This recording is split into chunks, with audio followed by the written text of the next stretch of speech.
Your boy was the last man alive, and it seems like Freedom Rumble will be forfeited for sure. Shaw's trying to help out, but this is going to run into 3 different crosses. Run, my that is boy. not good for Shaw. They're going to try and gun them down. In fact, they will. Shaw's a down, which is my pick. Match up to Geek Fam. Can they do it? They got one down. Cause at the window. They're rushing in. They're going to take out Cobb. Dress goes for a rotation, but he takes himself out. Cobb's down. Sits in. AKO. Not going to make it. They haven't seen him yet, but now they do. Mr. D trying to survive this one versus 2. Chance to rock. Oh, wow! Takes out both the old barrel explosion. As well as Hazik, but we've seen this duo move in, and Duweezy gets eliminated, and Balore goes in for the Black Cobra, and it looks like the Blacklist International are gonna be on a handicap as well. But Divinity, look at them, trapped all there in that hut, all alone. They have got their friends in there for the support, and even Geek Fam can't take them out just yet. Whiteface knocked down by the play zone, but they are still going in here for the final battle. Hafiz! But he doesn't get taken down. Ladies and gentlemen, boys and girls, Hazik goes in here for the wipe. Divinity still standing up. Ganza on the knock right now. Husky Pandemonium. Geek Fam on a roll. They might just get this. His views is already out. Divinity not going to survive. Batman is still there. Geek Fam with 2 men left. The right fast group. NY Blacklist International about to get eliminated as Geek Fam continues to survive. The Kings have returned. And Geek Fam nails their first booyah on the ground.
Time to watch the MCP Major Season 2. Let's go. That's 2 down for AB Tigers, and their aggression has not really paid off. As now they will get Focus get down. As Alpha good for Shaw, they're gonna try and gun them. This is it! AKO! Oh, wow! Chase out both! Geek Fam continues to survive. The Kings have returned.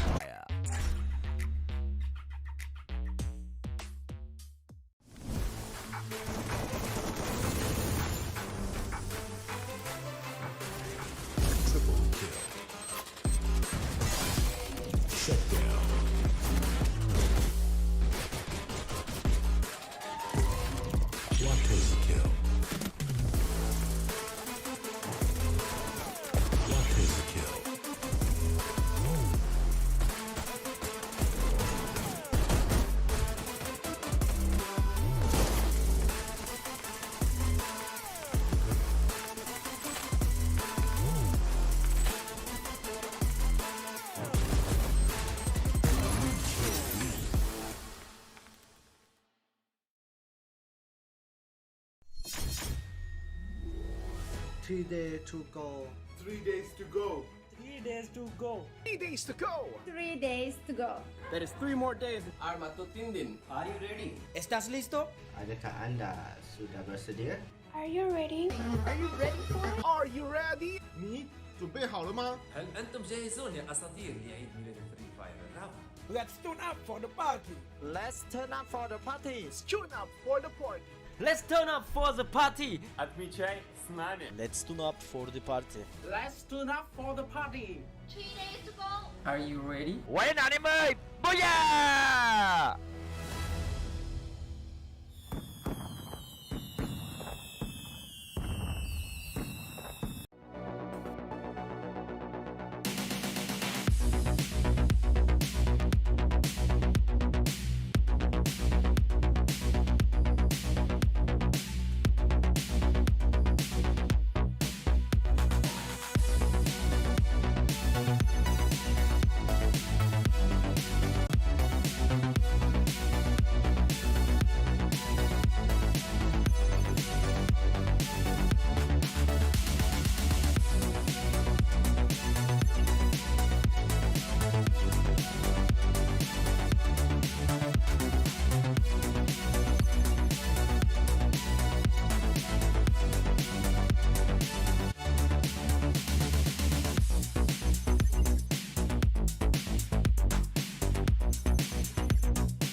absolutely bombed and taken out by MS-25. That's 2 down for AB Tigers, and their aggression has not really paid off, as now they will get overwhelmed by the members of Freedom Rumble. Your boy was going to be the third one on chopping block. Cops get down as Arpav will take Red Panda down. Your boy was the last man alive, and it seems like Freedom Rumble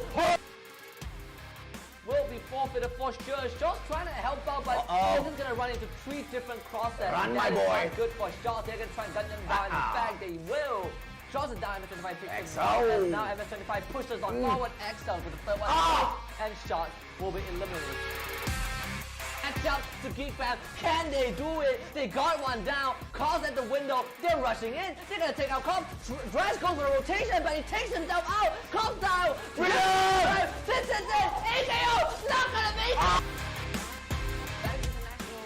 They haven't seen him yet, but now they do. Mr. D trying to survive this 1 versus 2. Turns to Rock. Oh, wow! Takes out both. The all barrel explosion. As well as Hazik, but we've seen this duo moving, and Dooeasy gets eliminated, and Balore goes in for the Black Cobra, and it looks like the Blacklist International are gonna be on a handicap as well. But Divinity, look at them, trapped all there in that hut, all alone. They have got their friends in there for the support, and even Geek Fam can't take them out just yet. White Face knocked down by the play zone, but they are still going in here for the final battle. Happy! But he doesn't get taken down. Ladies and gentlemen, boys and girls, Hazik goes in here for the wipe. Divinity still standing. Pandemonium! Geek Fam on a roll. They might just get this. His views is already out. Divinity not gonna survive. Batman is still there. Geek Fam with 2 men at the right fast group. And my Blacklist International about to get eliminated as Geek Fam continues to survive. The Kings have returned. And Geek Fam nails their first booyah of the grand.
It's time to watch the MCP Major Season 2. Let's go. That's 2 down for AB Tigers, and their aggression has not really paid off, as now they will get Focus gets down as Arpa good for Shaw. They're gonna try and gun them. This is it! AKO! Not gonna make it! Oh, wow! Takes out both! Geek Fam continues to survive! The Kings have returned! Sign up now for the MCP Majors in-game qualifier.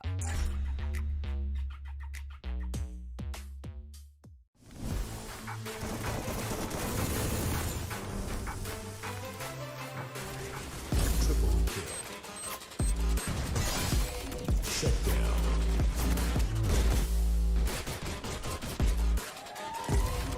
Quadruple kill. Quadruple kill.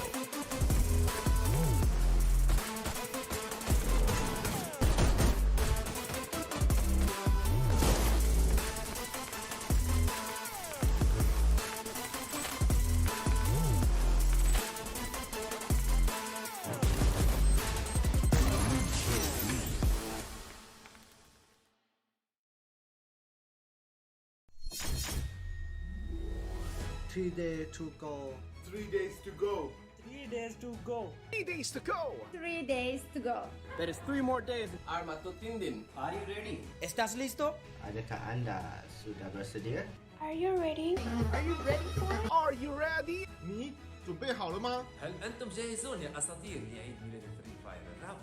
Let's tune up for the party. Let's turn up for the party. Tune up for the party. Let's turn up for the party. Let's tune up for the party. Let's tune up for the party. 3 days to go. Are you ready? Wait, anime! Booyah!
completely bombed and taken out by MS-25. That's 2 down for AB Tigers, and their aggression has not really paid off, as now they will get overwhelmed by the members of Freedom Rumble. Your boy was going to be the third one on chopping block. Comstas gets down as Arpav will take Red Panda down. Your boy was the last man alive, and it seems like Freedom Rumble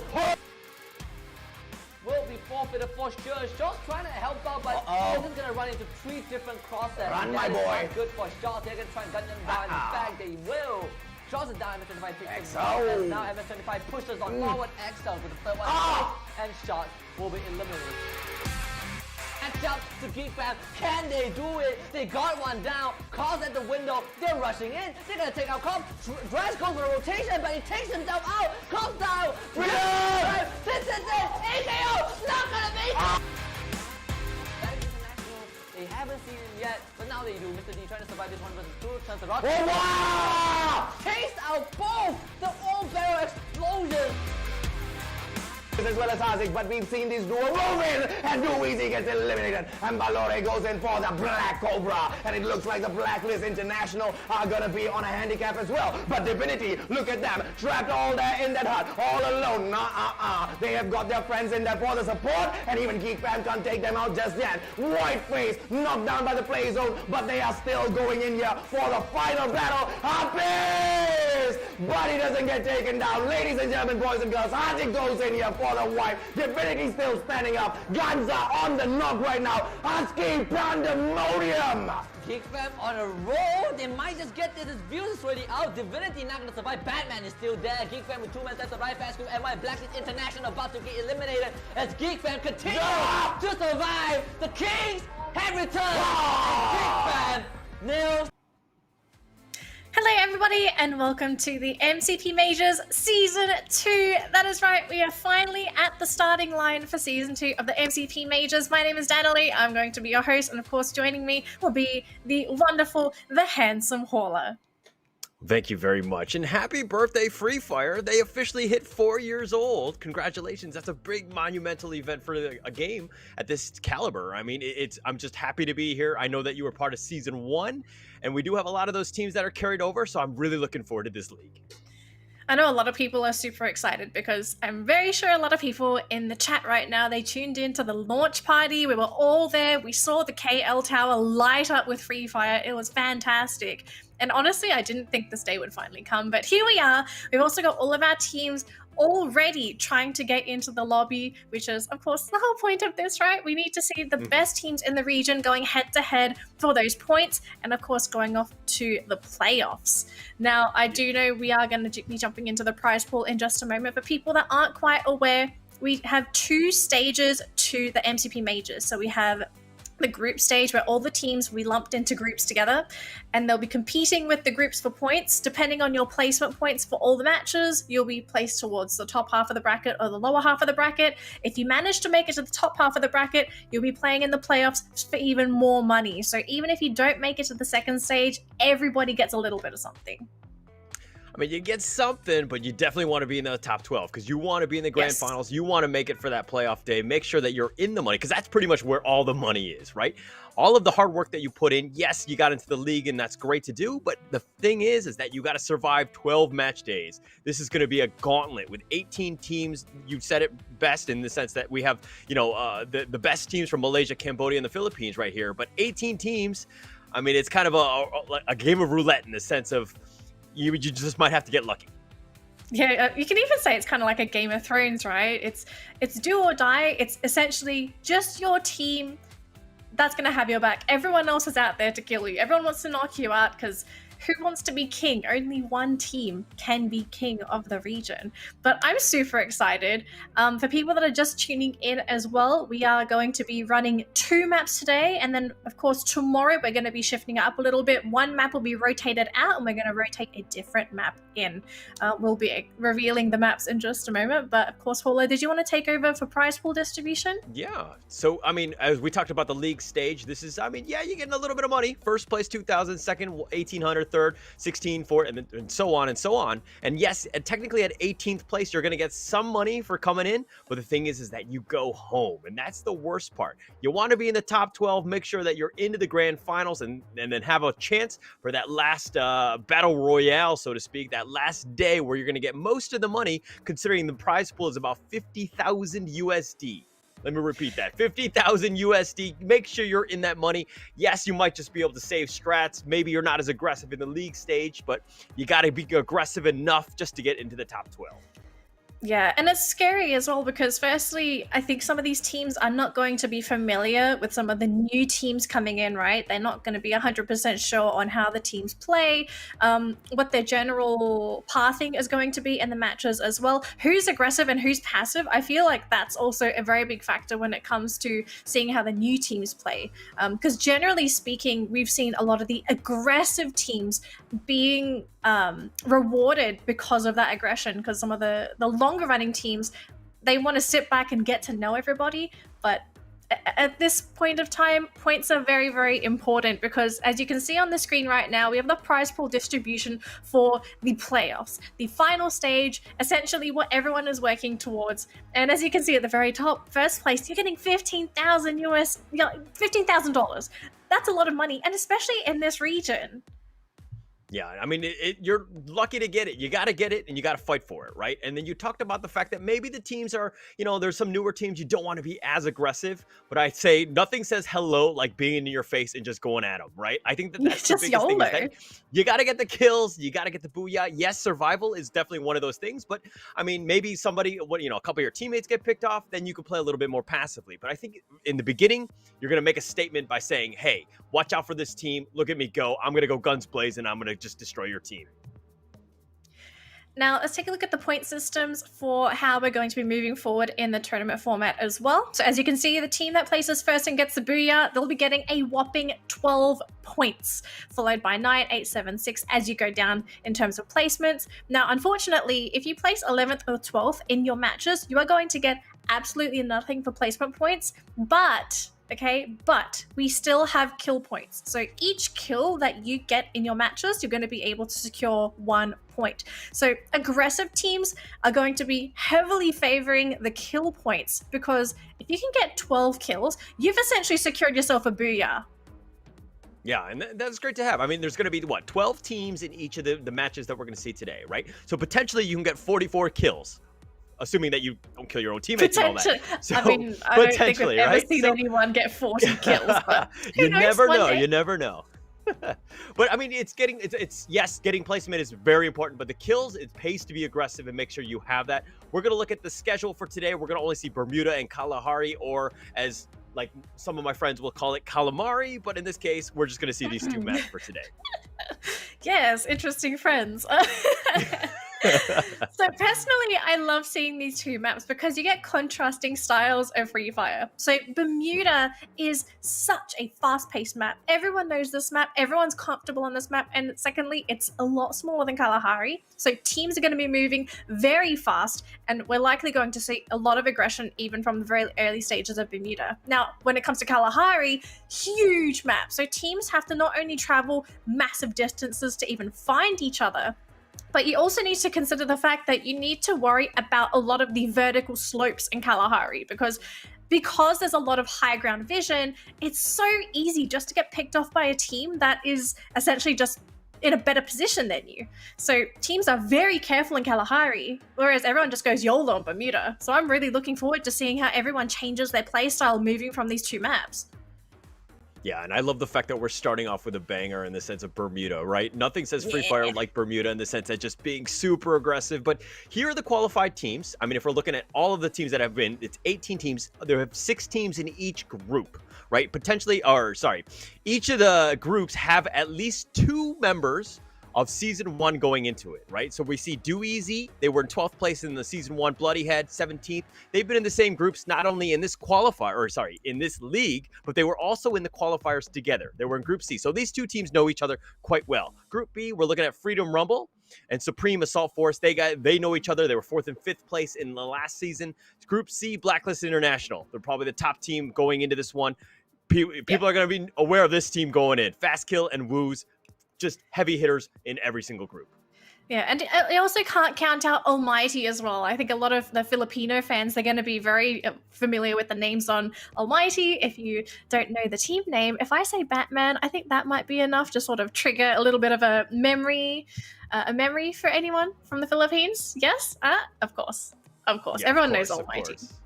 Everybody knows them, and they're gonna, especially you can't forget a name like Batman unless you're like a Marvel guy. I think that you're gonna remember Batman at the end of the day. You're gonna understand that this guy's gonna go for kills, he's gonna be aggressive, and he's gonna be in your face. Yeah, so I'm just taking a look at these groups really quickly, and man, if I'm gonna say there might be a group of death, I'm thinking it could be C. Yes. But then again, I have been proven wrong in the past. Of course, we are going to be showing all of you teams to watch for anyone that is new to the league. Some names you do want to keep an eye out for is Blacklist International, super familiar names, very strong team from Malaysia. Then we have Supreme Assault Forces as well, fantastic team. I love SAF because they are so aggressive from the get-go. So keep an eye out on SAF. And then, of course, Freedom Rumble. This is a team that tends to change up their playstyle every now and again. They have slower games, they do have faster games, but their late game is incredibly scary. I love watching them going into those final couple of circles because, again, a very intelligent team. Yeah, and I love the fact that you can change the playstyle on the go, right? Like that's the biggest thing. That will change you from a, like that'll put you in the running, so to speak, in terms of top teams. Because other teams are like, oh, I know that this team tends to be very passive, they tend to loot a lot, and they don't want to take firefights. But if you're constantly changing your strategy from game to game, and we're going to see a ton of matches today, so just seeing able to see a team change up and adjust is going to be very, very interesting to see. Yeah, and I think that's also a trait that a lot of teams want to be running because you don't want to stay stagnant in terms of playstyle. You don't want everyone to just think, okay, we know how this team plays halfway through the season because that's the only style that they play. So if anything, that was something that I really liked about Freedom Rumble last time. So we'll see if it's going to end up being the same style this season because, of course, this is I want to call it the introductory week where everyone gets a feel of the groups. What are we going to be expecting from these teams moving forward? I think we're going to see some craziness, right? I think from minute one, the drop off, because what happens is that when you play with a lot of teams and you get familiar with them, you tend to have the same drop off points, right? And so if people are going to go into the hot spots, make sure they try to get all the loot, you're going to see a lot of firefights early, right? But if, we don't know if the teams are going to want to do that. So maybe later on, you're going to see the spread, and naturally throughout the league, you'll see the teams will naturally gravitate toward certain parts of the map. So it's going to be very interesting. Day one is the biggest one, right? In terms of, hey, this is my territory. Make sure that if you want to drop here, you're going to have a firefight, and you're going to, we're going to go aggressive from minute one. Now, from what we are told from our production team right now, so the teams are quickly trying to jump into the lobby, but before then, we do want to remind you that we have some wonderful giveaways for all of our lovely viewers tuning in. Thank you for coming. Of course, we've got 2 gun boxes to give away, but okay, we are not giving you the code right now. Just continue watching the stream because we will be announcing the code later on. Now, the special thing with the code this season is that the code is valid for everybody that watches the stream. So as long as you're tuning into the stream, you can redeem the code and get the prizes inside. There is a catch.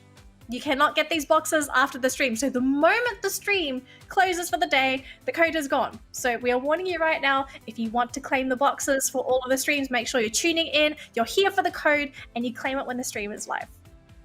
All right, and for the record, it's not a first come, first serve. I know some people type those codes very slowly, but everybody has the opportunity. As long as you're watching the stream, you're able to do that. So feel free to tune in. Make sure that you take a screenshot or a photo or whatever it is to kind of help you out. But everybody can get one of those things. Even myself, I'm going to be redeeming it myself. Danily, I know you will as well. Yes. But let us introduce the casters, as they're going to be taking you through all of the matches today. Mustachio and Beef Mommy, let's take it away. So much Holler as well as Danny. Ladies and gentlemen, boys and girls, you now have the Beef Mustachio combo on Free Fire as well. Let's rock it, Beef. Speaking of rocking it, wow, it's such an amazing day and an amazing intro for our lovely host. It's the first time we actually had two amazing hosts, and I'm really glad to see you here in day one. Not only that, we are starting day one of our amazing qualifiers, and the Group A and Group B matchup is going to be lit.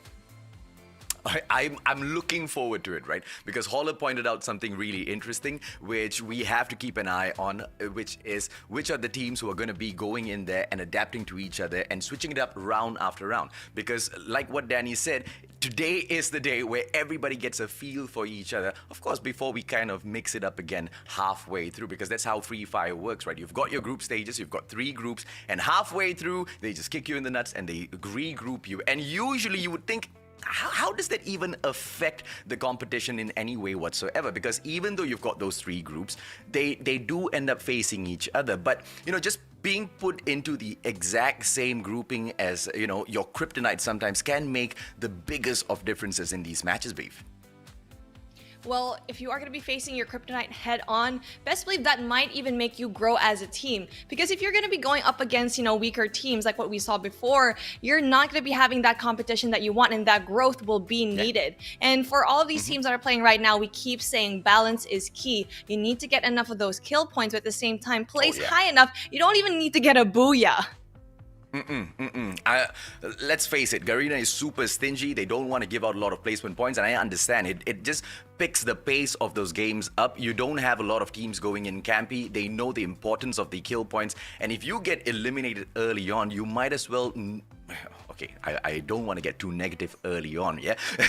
You really need to start hustling from game number 2 onwards, right? Each and every single squad here, they've got 4 opportunities within the day of the group stages. And as we open things up at Bermuda, it is going to be quite crazy. I expect it to be slow pace, but it will not last like that throughout the whole day, Beef. Yeah, absolutely. And like what they said a while ago, Denali was like, you know what? Bermuda is going to be that fast-paced map just because of how smaller it is. She has a point. There's a reason why all of these teams really love Bermuda. It's because it is a classic map. Everyone knows where to actually place themselves. And so I'm excited to see which teams comes on top, because match number 1, that is going to be that fire. This is what the tone needs to be set on. Yeah, absolutely. And this is game number 1. The flight path is going to be cutting through Mars Electric all the way down towards Observatory. And we can already see a team picking up Sentosa. 2 of them now going in. Bloody Heads, the team that has most definitely rocked Season 1, impressed us, stole our hearts, but they couldn't really cut it in terms of climbing up the leaderboards. Let's see whether or not Season 2 will treat them a little bit more nicely, Beef. Yeah, exactly. Especially, we're going to be seeing that amazing drop that we're seeing here in Mars Electric. And it's going to be really nice that they actually go and get here. They're the only team that can go in there for the kill. But then Clock Tower, there's going to be a lot of gunfire already ensuing here in the strip, AJ. No, absolutely. Let's see exactly how all of these battles are going to be breaking down. We have got UMB here, and right beside them will be the side of AKO. Now, we're not expecting to see a lot of those deaths, but it seems like Enigmax will not be able to survive for much longer. Do Easy steps in. 2 of their members have been taken out. Enigmax All-Star, what is about to happen now? Do Easy! They get attacked right back. Jambal is down. Oh no, there's going to be 2 players left right now. It's going to be Slumber and Viddu. It's not going to be easy, but then gets 1 kill. Slumber is going to be able to put his teams in. Slumber going to try to get 1 more, but no, doesn't quite get it. Now, AJ, this very aggressive strategy that we're seeing here is going to be really detrimental. It's really up to Vitudos to actually go in there, and he's going to be 1 person left, but he's already engaging when he really shouldn't. Yeah, it's just unfortunate, right? And this is where RNG comes in. This is where some of your decisions come in. Day number 1, you don't really know exactly where all of those teams are going to go landing in. And, dropping back to what Holler mentioned, right? You need to adapt round after round. Now that NXMax understands that, Peak's not really the best area to be dropping into, hopefully they will have a better round later on. And they have to play survival with just 1 man now. Yeah, absolutely. Enigmax is going to be having a really hard time, as Vito is going to be the only person in his team. He needs to go in there, really be a little bit more passive, just because you're going to be the only person left there. He needs to chill. But then, speaking of, we're going to be taking a look another team here. They're going to be chilling just a bit, just looking for that loot. And it's a good thing that they dropped into Observatory, because they're going to be having that good loot here. Yeah, absolutely right. Huge area to play around with, and the best part is not many of the other teams are around. Yes, we do have one squad right towards their right, I believe, but it's not going to be too much of an issue right now. Even if they do, come in for the approach towards AKO, they should be able to get that vantage point as Rosso X now is trying to find for himself. Once he gets up, it's all about just locking this area down, waiting to see exactly where the next circle goes towards, and planning their path in. I mean, planning your route in towards the next circle is one of the most trickiest things in the game. You get caught out in the open field, out in the battle, and you are toast. You take a vehicle, yes, you can move a little bit faster. You get your vehicle blown up out in the open, you are toast yet again. It's all going to depend as to how they maneuver themselves in towards that safe zone, Beef. Yeah, exactly. And that's why we keep saying that you need to position yourselves really greatly, especially if the circle is going to be closing in. Then they're going to be just chilling just because the first zone's not going to be in. But then you can see here, gunfight is going to be ensuing. ITX is going to be going down. 2 people already. That's going to be very hard as Niel's going to be the only one person left.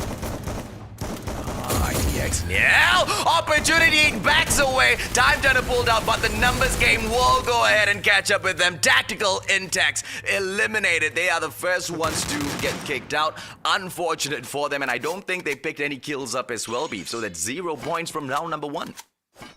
Oh, that was so unfortunate, but then you are going to be going up against PXG Radicals. They are probably one of the most aggressive teams that we've seen here in those 3 regions. PXG Radicals already having a very explosive start. 4 kills already in Tanamo. Without any question, already has that 3 kills. Another person that you're going to be taking a look at is going to be Barba. Those two, they're going to be that tandem that will always get a lot of those kills for their team. Yeah, absolutely. I mean, PXG Radicals, they are very, very impressive whenever they drop in with the aggressive plays. But even as aggressive they are, they only managed to pick up the 5th position out at the FFPO. So if you guys are already fascinated with PXG Radicals, wait till you see a little bit of what SAF can do. Oh yeah, SAF is probably going to be the team that they really want to beat. And PXG, they really want that vengeance. And yes, we already said that they are only that 5th spot, but it doesn't really matter. It is a new dawn. It's a new day. There's still a lot of things to prove here in this competition. And knowing that they're going to be a giant, they're going to be walking against giants as well. So that's going to be pressure for them. Absolutely, and on top of everything else, they now have to meet the Malaysians as well, who drop in with quite a number of squads. Out of the 18 teams, only 5 of these teams are from the Philippines. The rest are from Malaysia, ladies and gentlemen, boys and girls. So we might be able to see, things go either way. Are we going to see those with the lesser numbers, the Filipinos, still rage on up towards the top with the aggressive plays like we have seen them do in the past always? Or will the Malaysians still manage to triumph, right? At the end of the day, it's the game of numbers, and knowing your enemy is really, really important. Getting used to understanding exactly where they pick their drop zone so you can avoid them early in the game, really important. And hopefully the Philippines does not have a too tough of a time trying to figure out the Malaysians' gameplay early on, Beef. Absolutely. And Holler actually made a really good point a while ago, is that the first match is going to be so important. And speaking of, there's going to be another gunfight ensuing here. It's going to be very hard right now. Azapam is going to be taking a lot of these shots. Argon MY taking on Freedom Rumble early on. Drax picked right back up. That was a little too quick. Argon MY needs to know exactly how to go in for the finisher. And now it looks like Drax is going to go in for the push. And so far, so good. All we have is eyes on Apam. We need to take a quick peek at the top floor as well. Freedom Rumble going in for the slice. Argon MY, they managed to back away. Freedom Rumble almost at a pickle, but it's a good thing they were able to pull through.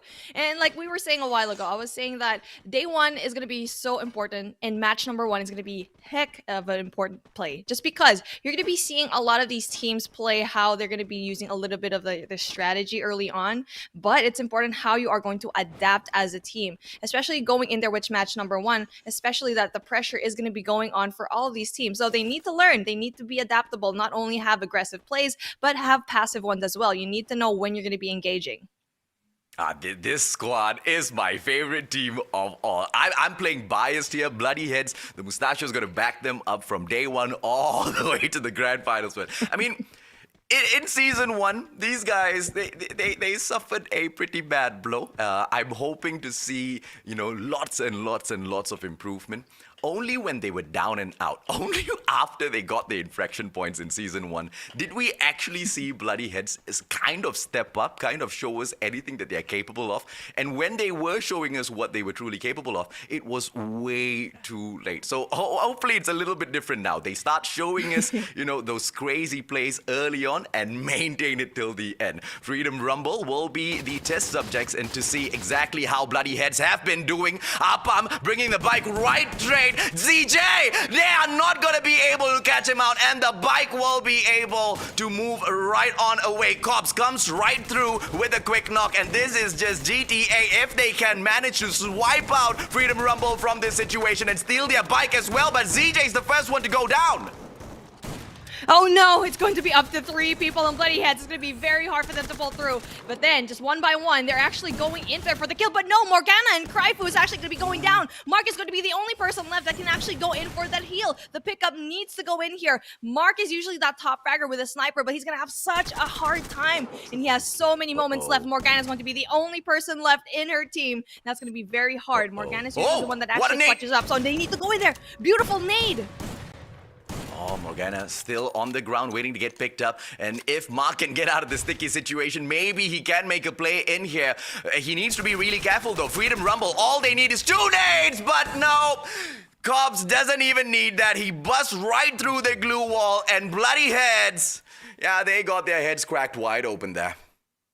Yeah, that was so hard to see. That was a bloody battle that they just lost, and it was unfortunate because we already know Bloody Head can be aggressive, but it's going to be just too hard. Freedom Rumble is proving to be a little bit of a competition. Morgana is usually that member that can actually pull up a clutch at the very end, and Mark will definitely top frag, but it's not going to matter right now. We can see at the top spot for now, though, we have PXG Radicals already with the aggression. We need to see them go into the final circle, though. We're going to be seeing them. They usually play at the outside of the zone, though, so I'm not going to be surprised if they're going to be gate kept.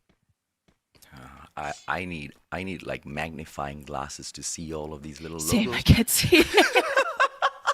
I'm trying to figure out exactly, but I mean, I can make out some of these logos, but the rest is I'm gonna have a tough time in this competition, Beef. Yep, and I already have glasses on already, but you know what? Let's take a look at this team. Hopefully we get to see it a little bit more magnified, or else AJ and I should probably invest in a magnifying glass. Yeah, I'm going to be squinting throughout the whole competition here. XBR Arons, here still trying to catch someone off guard. They have taken the vantage point for themselves. It's very, very easy to look down rather than up, but they have to be careful. Bermuda is just that big that they have to always keep an eye on their backs. Daymoon now, SAF. It is going to be auto knockout, but they do not know who they seem to be tickling. You go in and stir the hornet's nest, you are going to get stung, my boys. Speaking of getting stung, it's going to be very hard right now just because they're going to be backed up in a corner, and you don't want that to happen with a team like SAF. They play their nades so well and so precisely that they will just get every single one of you. You wouldn't even know what hit it, but it's going to be troublesome for them. They already know that PXG is going to be right around behind them. At the same time, another squad is going to be SAF is right in front of them, so the sandwich might happen. Most definitely. Now, Bhima sucked this strip right to the back, and auto knockout does not have any option at all to move. And if so, even if this little standoff takes a while, the side of SAF, they are not too concerned at all. They've got the airdrop on their side. They've got a huge compound to play with. Even if auto knockout does come in for the push, SAF can very easily go up to that second floor, third floor, and set up a strong defense, play with their glue walls as well, jump out of the window, and just play ring around the rosy. Auto knockout, on the other hand, will not be able to survive a push. Just like you've mentioned, Beef, they will be able to pop out their glue walls, close all of those space up, and a couple of nades into this compound, auto knockout is going to get knocked out. Hopefully, no knockout is going to happen, and it's going to be game over. But then it's going to be easy for them, just because they're going to be a little bit more passive, which is going to be great. These are the gunfights that you need to just think about. You need to know when to engage, when to go in for the defense, and even when to go away. We've been lacking that here in the first few fights, because they always just go in head-on, butting heads. And one team, 2 teams already, just being eliminated really, really quickly. So it's really up to PXG right now to just be a little bit more quiet. You can see here, SAF is going to be a very hard team to beat. You can see very closely at the very bottom right, another team is going to be in here. But, oh, you can see that. The circle is going to be in their favor. Oh, absolutely. And Forbid seems to be leaving his compound. He wants to come in for the push. Now, they better be careful. PXG's right here behind them. And, you know, touching on a little bit of what you were saying earlier on as well, right, Beef? It's really, really important. That's the main reason why it's really important to pick the right drop spots. Because when you meet teams early on, you don't really have a fight. It's either you kill or be killed. Later on in the game, when you've got enough loot on yourself, it's more of a game of chess, right? We want to see exactly what sort of move our opponents make first, because you don't really know exactly what they're carrying on them. Argon MY getting eliminated in the 10th position. They're not going to be too happy with that at all. And that standoff will go ahead to continue until the safe zone forces them out of the compound. And this is why you need to really just choose your gunfights. We can see 3 teams already going down. And if you are at that 10th place, you're only getting 1 placement point. And I'm pretty sure they didn't really get a lot of kills. So you need to have that balance. We keep saying that you need to have a lot of kills. And if you are an aggressive team, yes, maybe you can have that. But then in a moment like this where you're basically going up against the best teams in the region, it's going to be so hard for you to pull through. And yes, this is actually kind of like an experimental trial where everyone's going to be seeing everyone. Speaking of, it's going to be very hard right now. I really thought that he came across, you know, another teammate. This is his own teammate. My bad. Sorry for exciting you guys. I know I blame you. It's okay. It happens, man. It's Free Fire. Do easy. They've got a great compound to keep, and now they're going to flirt with the edge of the safe zone. Not too bad at all. Auto knockout on the approach as well as they try to avoid the zone. Moving in. Do easy with the bike on them already. The most used vehicle in the game of Free Fire, ladies and gentlemen, boys and girls. Very, very risky play if you ask me. Once again, the vehicle allows you that mobility around the map, but it's so easy to make the vehicle explode as well. And if you get caught out in the open, it's game over, Beef. Yeah, absolutely. If you get stuck on a wall, if you accidentally just hit something, it's basically going to be game over and the play is going to be bad. But then, speaking of, Taken is going to be in trouble. Needs to go in for the pickup. His teammates need to go and heal themselves before they actually go and heal him. The glue walls do their job at the protection. But then, look at that. Umbrella Reborn is already going to be eliminated. And sadly, we're going to be seeing it in the sidelines.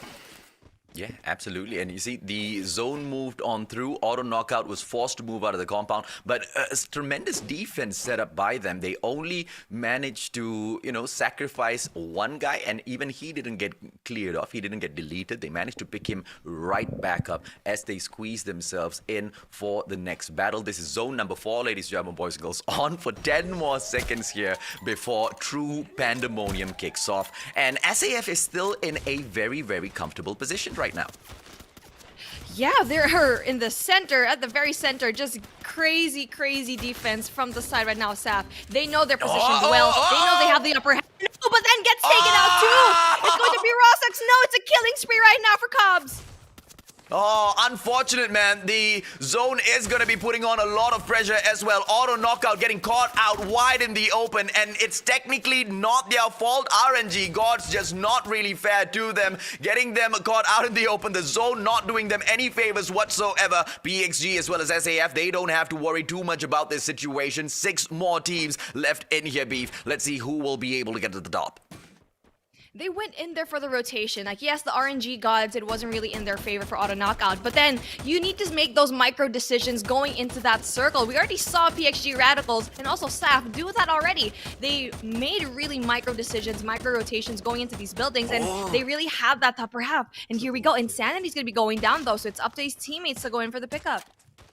Yeah, we do apologize, ladies and gentlemen, boys and girls. A lot of the action not on the screen, but we will be jumping onto them very soon. Macrory gets taken down. Let's go on the ground as well. SAF now gonna be bleeding out. PXG with the opportunity. They hold on to the compound, but all of those glue walls will allow SAF to go in here for the pickup. Let's go right back on his feet. Forbid's now trying to close the gap between themselves as well as PXG, but they have to be very careful here. Damon's already waiting downstairs. PXG, the only question is, are they gonna step down, or are we going to see nades raiding up to the 2nd floor?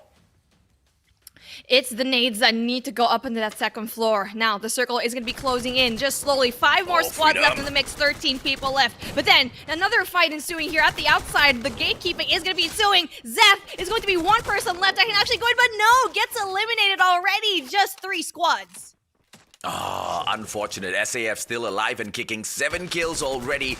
They are gonna be going in for a knockout, eliminated finally. But from the start, it just wasn't really an easy match for them to take on. But what a play, surviving as long as they did. And now this is a battle between SAF as well as PXG. SAF, they do not have the compound. PXG now releasing some of the advantage that they have, taking the fight towards SAF.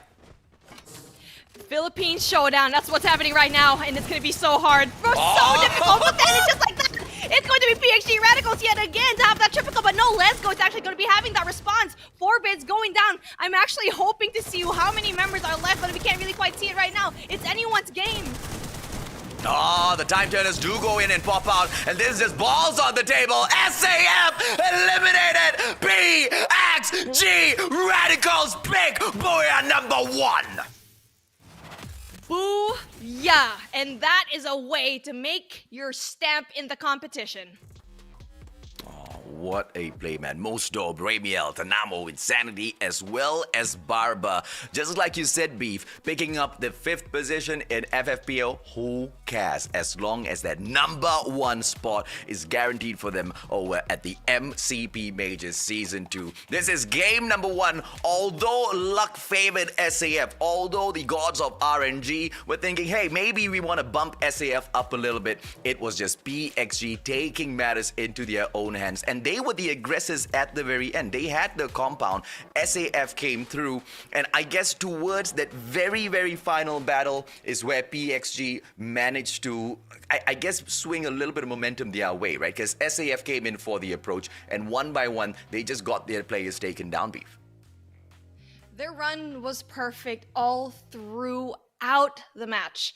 PXG Radicals, we know them, especially from the Philippine Open qualifiers, that they usually play outside of the map. And yes, they can engage for sure, but they like to play in the outskirts and then really make their way going in. But no, we saw a different PXG Radicals. So even like topple down SAF, the number 1 team in the Philippines, that's not going to happen here. They made their mark. This is the way they're going to be saying everyone that, yeah, we are a threat.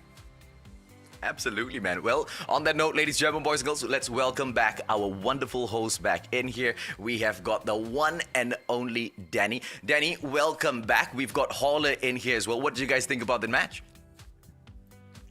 What a great match. I mean, at the end of the day, this is exactly what we wanted. We thought we were going to see some fireworks, and we saw that right from the first go. I mean, Supreme Assault Force, I thought they had it in the bag. They had most kills going in. Pretty crazy stuff right there. But PXG, man, they are looking good. Yeah, I was actually thinking maybe Freedom Rumble was going to be able to take that game. I thought the key play they had against Bloodyhead was adorable. I mean, using the bike to draw Bloodyhead's attention away and having your team backstab Bloodyhead while they're trying to deal with the bike. Really cute play. I'm hoping we see some more teams do that because vehicles, I feel, haven't been fully utilized yet. So many teams are more concerned about their positioning, where they're supposed to be on foot, but I feel like vehicles, there's so much potential there that no one's really explored. I mean, but vehicles are one of those things. Sorry, go on. Yeah, sorry, Hardy. Go on. No, I was just going to say, just kind of on that point. Yeah. You take it, my man. I've spoken enough already. No, because the vehicles, it seems like you're painting a giant target on your back, right? You're making a lot of noise. You're kind of going up there. You're being super aggressive. I love the comment of Grand Theft Auto, and that was nothing but I could see nothing but that game in the sense that, hey, somebody needs to steal his bike. Yeah. Absolutely agreed. Danny, good job on catching that because I had that in my mind thinking, was it an intentional play or was that them just making a absolute fool out of themselves, moving in with the vehicle, getting caught out, and then, you know, just taking that match right back into their hands because Bloodyheads just couldn't put up a great fight, right? But a very, very good point out there that if that was intentional, it was one of the best plays of that round. I mean, I'm looking at it. It's not here yet, but I feel it was intentional with how they played it because if you get shot at, I think the first reaction most people would have is to get off your bike, right? But they kept going in with the bike. They went around the building so that their team, at least FRU, right, the rest of their team would be able to backstab and Bloodyhead wouldn't see them coming. So I thought that was just such a cute play. Yeah, risky play though, risky play. I mean, if they want to pull out plays like that in the MCP Majors Season 2, the best time to do it, it would be on day number 1, where you can take a few of these risks and then step it right back up, guys. And I love that, right? And the fact that you can play a little differently, you can do things, just super all-out aggressive. It doesn't work now. I mean, you could just change up your play style moving forward. But was there a team here? I mean, if we're looking at the top 12 and we saw Tactical Index get knocked out a bit earlier, going into the next match, are you expecting something, maybe one of these bottom teams to change up that strategy? Bloody Heads, man. I mean, I'm just looking at Bloody Heads to pick it right back up, right? And not because of their performance from game number 1, but merely because of what we saw them capable of doing in season 1 towards the very end. So from the bottom feeders at the moment, Bloody Heads for sure. Do easy as well. I'm quite surprised they got taken out in the 7th position there. Actually, I think one of the reasons why Do Easy really got the bad end of the stick this match was they lost Bayets really early, and Bayets is essentially their heavy hitter. So without Bayets, I feel that Do Easy really struggles as a team to really make it into that late game. So I think game 1, it's not really an indicator as to what Do Easy can do yet. I think we've got to give them the benefit of the doubt and say, okay, let's see how they do in Kalahari if Bayets is able to not get picked off so early. And what do you think about Bloody Head? Yeah, technically they're 10th place and they got a little unlucky, but I mean, the top 2 teams are Filipino teams, and then 10th place, you're kind of there. You got to kind of pick it up, right? Got to get up with there in terms of your brethren, and we're just sticking it up. Not to make this as nationalistic in that sense, but I think that we're seeing, some of the top teams of the Philippines just kind of tear it up this one. I was very impressed with match 1. Actually, just a most question definitely. to both of our casters. I want to ask AJ and Nick about this.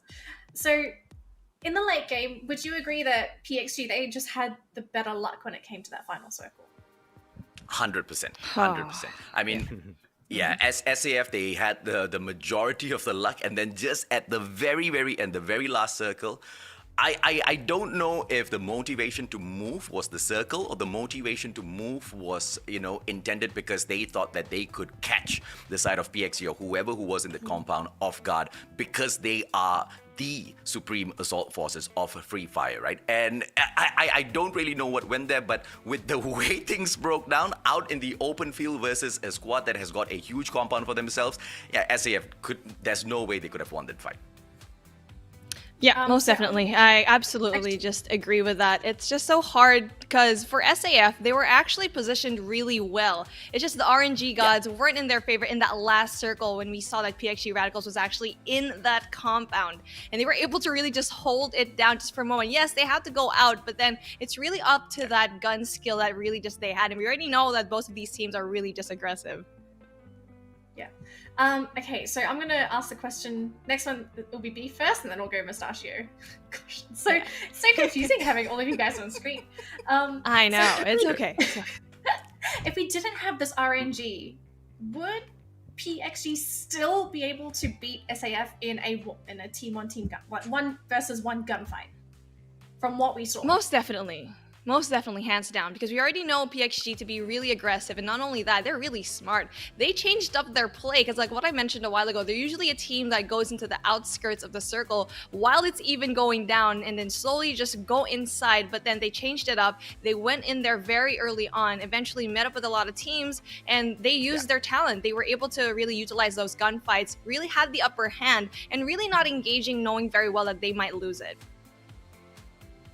Yeah, based on the competition, Danny, if you ask me, on round number 1, that was just a little bit too chaotic. If it was a fair fight, no zone, involved early on matchup, both teams have got full-on loot, I think SAF will be able to take out the side of PXG Radicals. And I say this purely based on FFPO. I say this purely based on exactly where they stood at the end of the competition as well. PXG, no matter how much they tried, they couldn't cut it there. But it's a whole other story here, right? You're being bunched up with, all of the Malaysian teams. And just like we pointed out earlier on, although the Filipinos are low in numbers in terms of the number of groups which are in this competition, they bring in 100% quality, right? And just like that, 2 of them sitting down at the top. And it's going to carry on for quite a while, but I think it's going to still be SAF at the top.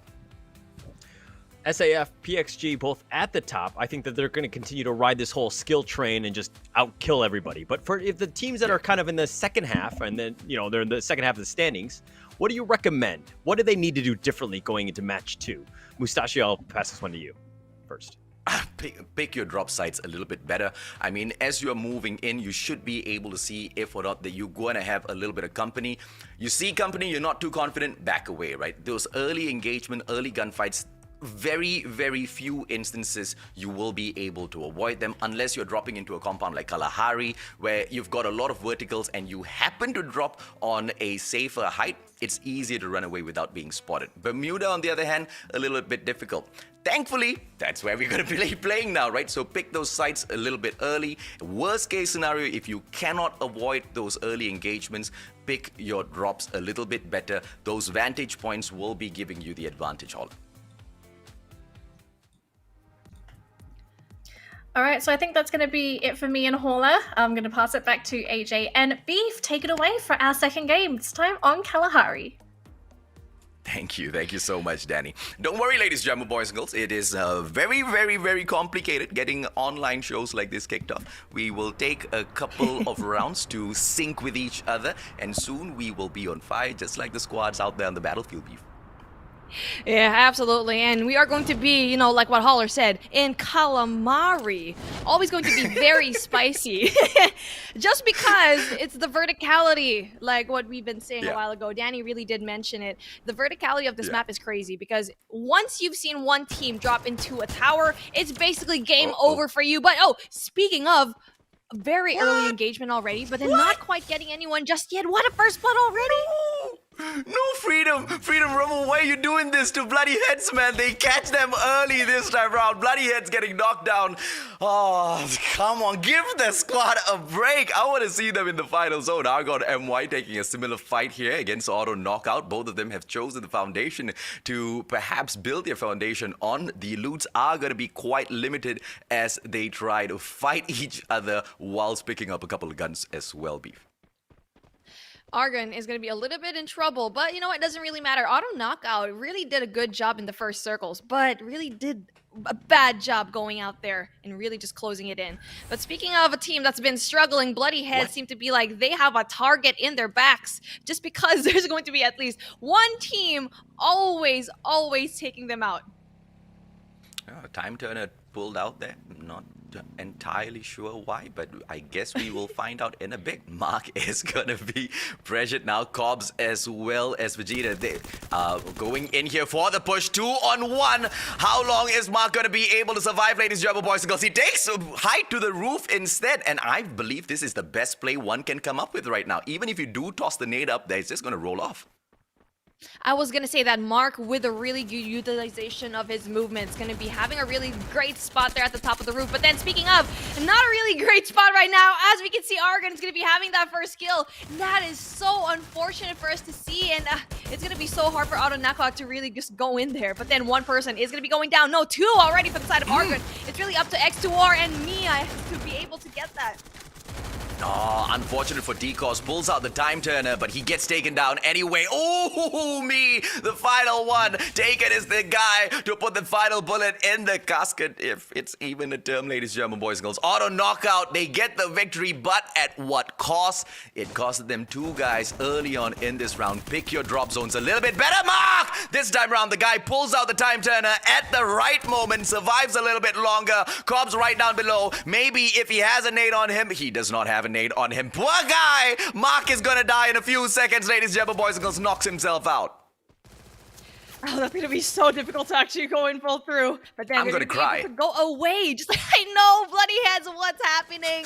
Mark is going to be going down in Cry Food. The only person left for Jay to actually go in for the pickup. It's going to be so hard just because he's going to be hunted down just little by little. Speaking of hunted down, we actually saw a bunch of them going down so easily, especially for the side of Freedom Rumble, just applying the pressure to anyone that comes their way. And this is probably going to be one of the best things for Bloody Heads to do is for ZJ to go out and really play just for placement points and maybe even pick up like a kill or two once a lot of those teams drop members as well. Yeah, the problem here for Bloody Heads is a chicken and egg situation as to how do they pick the next drop zone. Ooh, a far-off shot by Shiro here, managing to go in for the delete on Trix, and the side of XBR will be looking for a couple of more frags, and they will be able to find 3 players. This is the advantage of playing on Kalahari. If you can take all of those vantage points, bird's eye view gives you the best opportunity to take all of these gunfights from a safe position. This is why I love this map, just because you need to get that high ground and it's so much bigger. You get to see a lot of these teams really go in there for the plan. Shiro's going to be able to take some shots in, but then doesn't quite finish the job just yet. Spots another one, doesn't really quite get as the wall yet again is going to be blocking that site. But then, you know what? It's actually pretty impressive how the side of ITX is going to be able to actually handle this.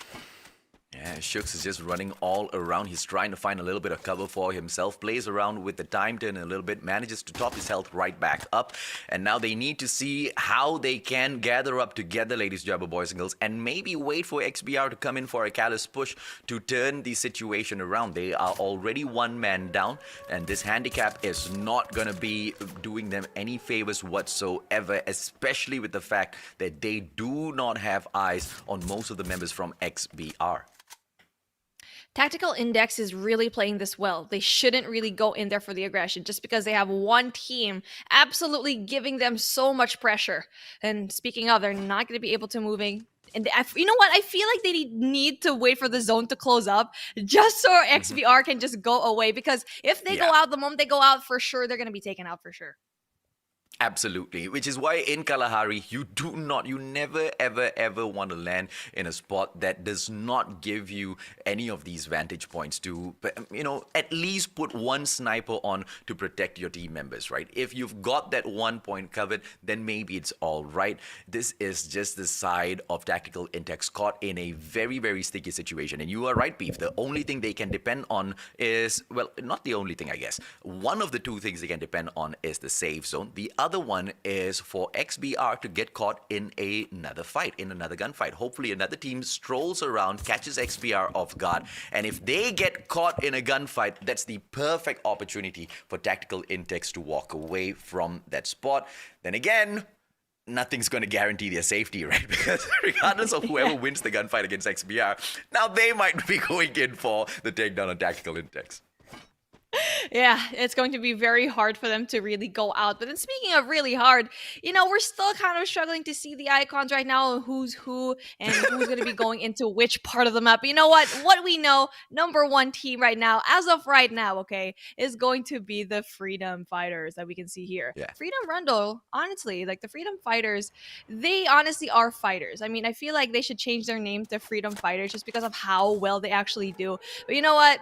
It doesn't really quite matter. They're at the top spot right now, but then it's easily going to be taken out, especially knowing these teams. Some teams might not even be good in Bermuda, but some teams are absolutely crazy in Kalahari.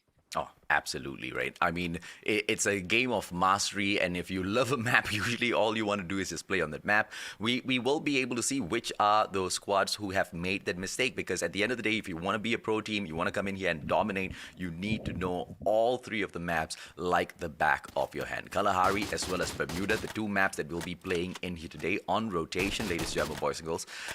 Quite basic, but you are right, Beef. So different, the play styles on both of these areas, right? Nate now getting tossed out by Intex towards XBR, but that's not going to hit anyone.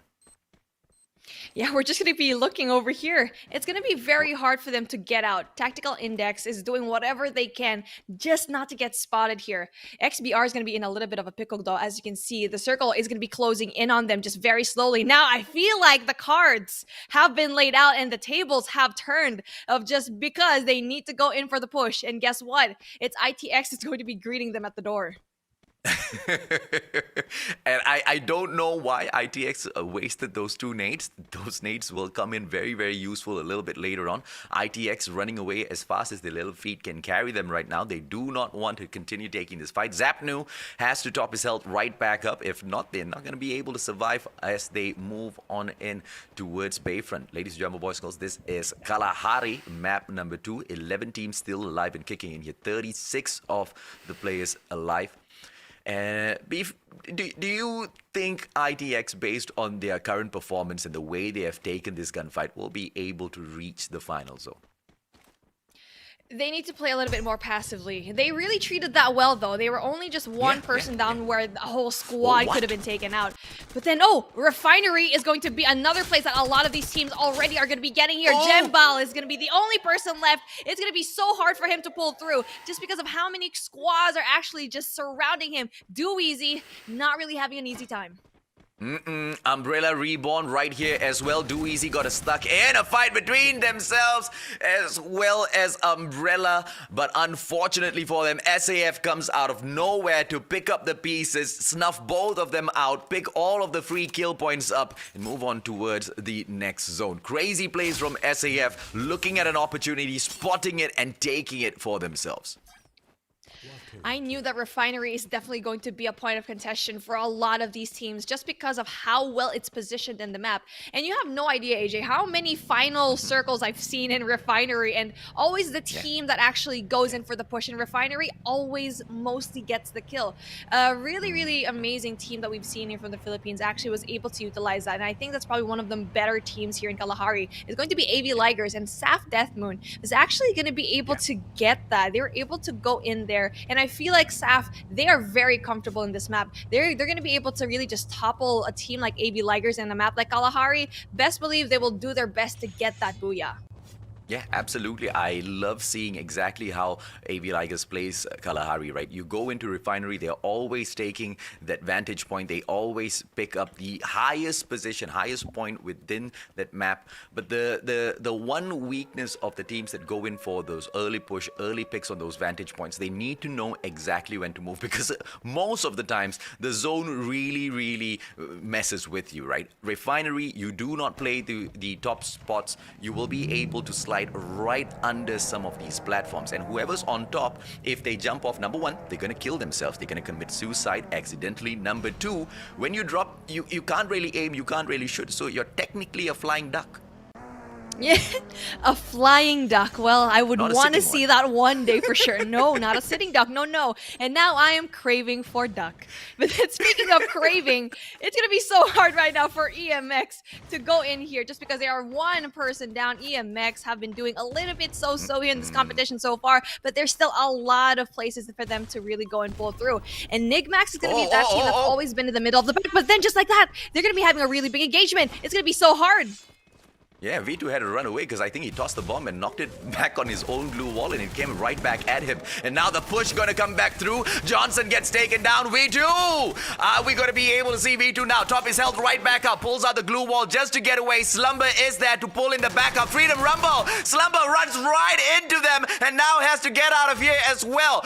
As he is outside, Auto Knockout is looking at this fight from far away, waiting to see exactly when they can chip in a couple of bullets as well. We'll switch on over to PXG, who are in here for a battle of their own. EMX V2, ladies, German boys and girls, surviving Freedom Rumble. Slumber still not getting taken down, even after that mistake and that backstab. Not the backstab, the trip mine. Very well placed trip mine coming in here from the side of Freedom Rumble. Takes him out of the equation. NXMX, it's all over.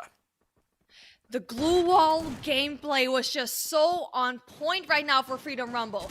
They are so well utilizing that, and hopefully they weren't able to really just waste it at the very end. We can see here, gonna be able to really just take out one squad already. PXG, Insanity, surprisingly, is gonna be going down as the fight for Refinery is going to be ensuing. It's gonna be hard just because of Saf and PXG are gonna be going head to head, and you already know it's going to be Saf wanting to have that revenge, and Ramiel is gonna be taken out. Tanama and Barber are going to be the only people left in their team. Let's see what they will go ahead and pull off in here. PXG, the team that picked the Booyah up earlier on, might be stuck in a sticky situation. XBR, full-on squad, but now they get attacked one after the other. Auto Knockout seems to be chipping in, and they are the secret saviors of PXG. Tanamo as well as Barba will be able to survive for a little bit longer, and in fact be able to pick up a couple of kill points for themselves as well if they can use this distraction set up by AKO to knock XBR out of the competition. And now Nate getting tossed right through, not going to be meeting its mark. The Namo needs to back away and make sure he sticks really close with Barba as they continue all of those Nate plays. Freedom Rumble, on the other hand, will have a player taken down, but Zeth in front of them will not be as lucky. Not lucky indeed. And speaking of unlucky, it's going to be PXG yet again. We already know that Kalahari isn't going to be their map just because they have an average kills of 4. Just 4. Compare it to a team like SAF where they usually have 8 kills. At one point, they even had 11. So you do not mess with a team like SAF if you are going to be playing here in Kalahari. And they already know that. Freedom, they're not going to be able to pull through there. But then, no, finally was actually able to go in for the pickup. Bloody Heads get eliminated in the 7th spot. I well survived, my friend. Good luck in game number 3 for you guys. Vegeta now, Freedom Rumble.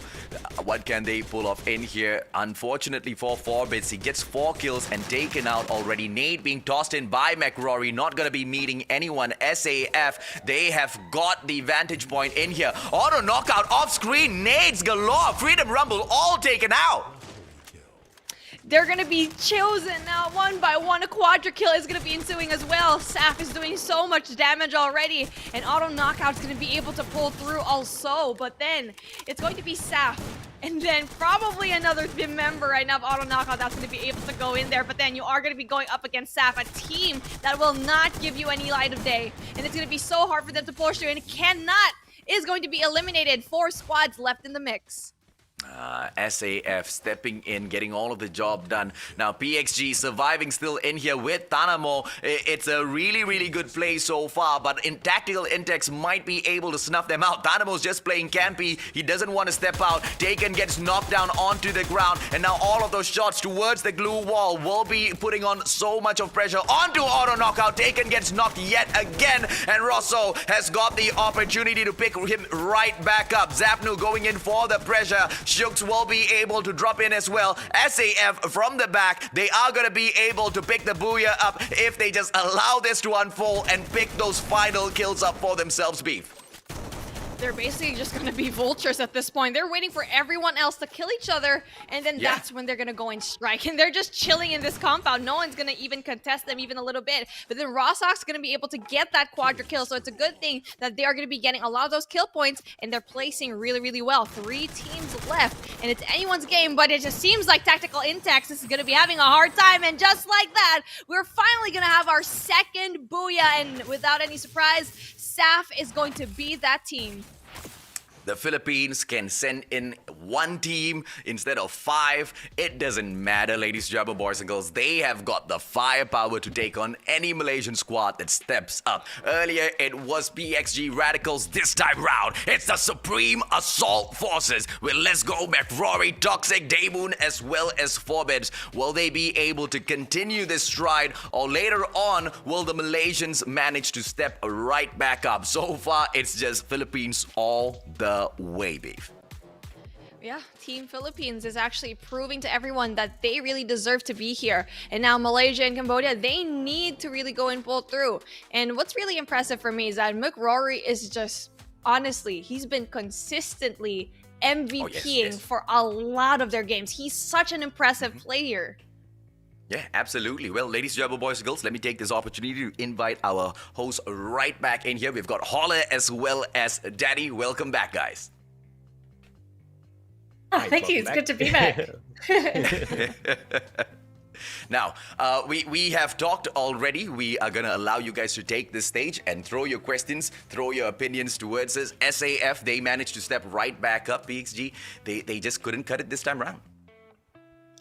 Yeah, SAF look like another team. I mean, we talked a lot about them in match 1. That's great, but I want to talk about Freedom Rumble, right? We knew that this is a top-tier team, and we did see them put on an amazing assault on Enigmax. It looked like a SWAT team, right? Very coordinated. Everything that they did was just on point. They had their rears covered with glue walls. Just very, very tactical, very coordinated. Awesome props to them. But unfortunately, they were eliminated in 6th. Sometimes when you get a little aggressive and you end up meeting those top-tier teams, you're going to get busted there. But that team really stuck out to me.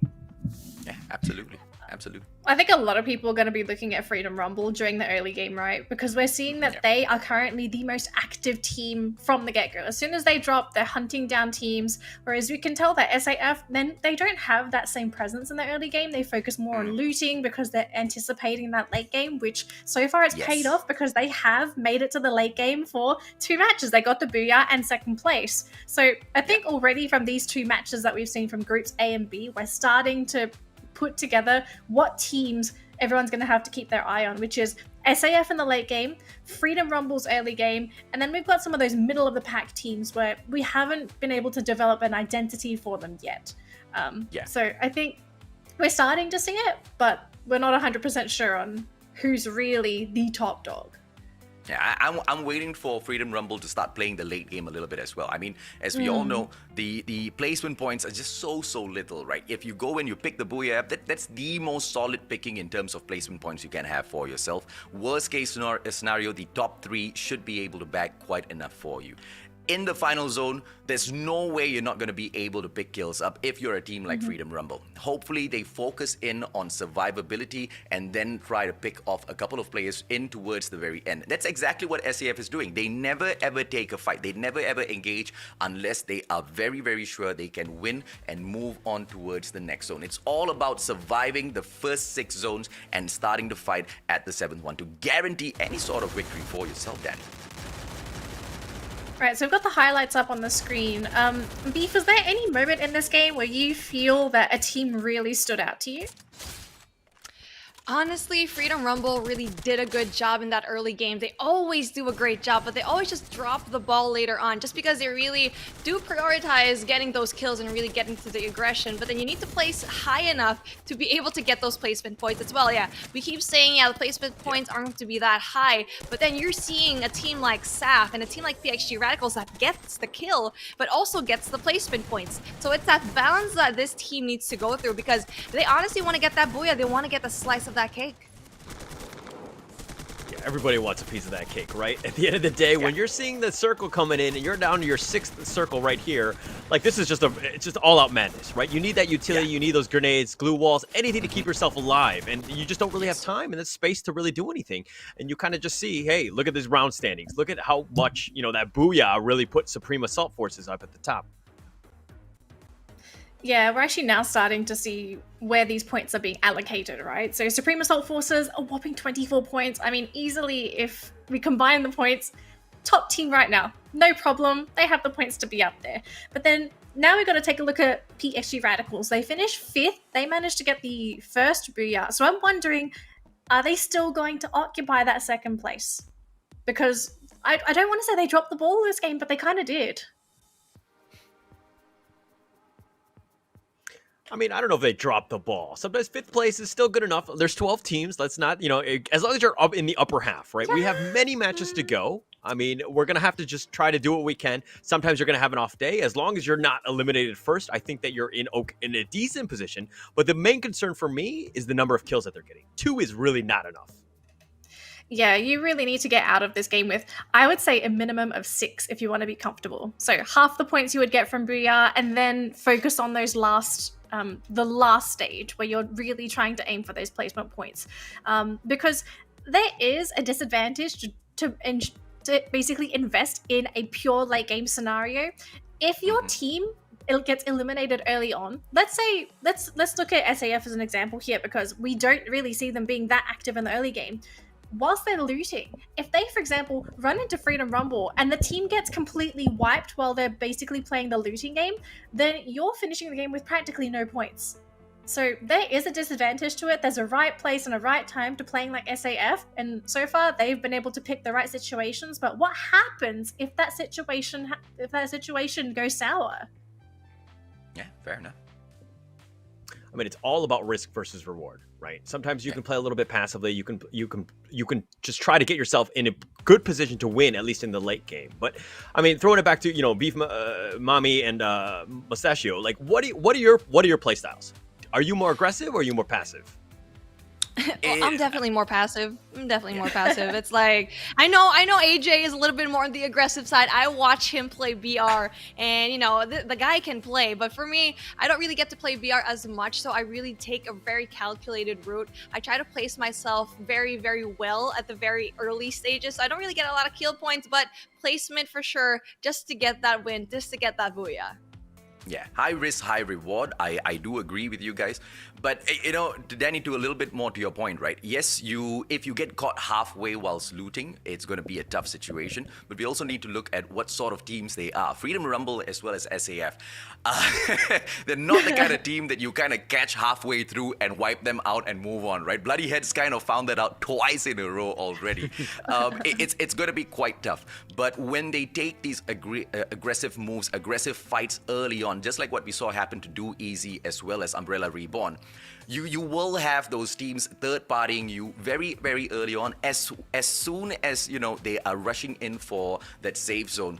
Is it going to be better for you to just play campy a little bit, secure a little bit of the placement points, or pick off 1 or 2 kill points and then get wiped out, right? It's all the balance of finding out exactly what will bring you the best in terms of points with where you stand in the competition. And I think Freedom Rumble will benefit way more from, just playing that final zone. And it seems like, that's exactly what they have done this time around. They managed to pick up the 3rd position for themselves. So good on them in terms of consistency. But we want to see the Malaysians step it up a little bit more as well. We know the Filipinos bring in the aggressive gameplays. And so far, it seems to be doing them really, really well. SAF, they're not really playing purely the end zone gameplay, right? It's just aggression from the get-go. And it seems to be panning out quite well. Of course. It's panning out pretty well.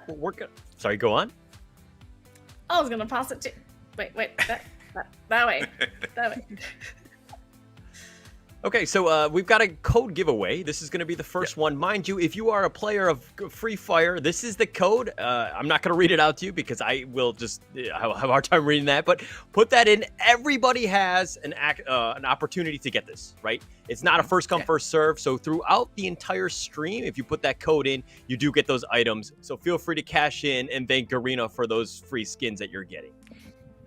And just a warning as well, folks. You might want to claim those now because that code, it does expire. It expires as soon as this stream goes down. So if you don't put the code in right now, you're gonna miss out. Trust me, you will forget. I've been there and I've done that. Yep. Been there too. All right, so as the teams get ready for our next round, we're going to be going into Groups B versus C in just a moment. Before then, we're going to go for a quick commercial break. Once we're back, we'll jump right into our second series of the day. Stick around, we've got some more Free Fire coming right up. 3 days to go. 3 days to go. 3 days to go. 3 days to go. 3 days to go. There is 3 more days. Armato Tindin, are you ready? ¿Estás listo? Adakah anda sudah bersedia? Are you ready? Are you ready for it? Are you ready? 你准备好了吗？ هل أنتم جاهزون يا أساطير لعيد ميلاد فري فاير الرابع؟ Let's tune up for the party. Let's turn up for the party. Tune up for the party. Let's turn up for the party. Let's tune up for the party. Let's tune up for the party. 3 days to go. Are you ready? Quay nào em ơi! Booyah!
absolutely bombed and taken up by MS-25. That's 2 down for AB Sligers, and their aggression has not really paid off, as now they will get overwhelmed by the members of Freedom Rumble. Your boy was going to be the third one on chopping block. Comstars get down as Arpav will take Red Panda down. Your boy was the last man alive, and it seems like Freedom Rumble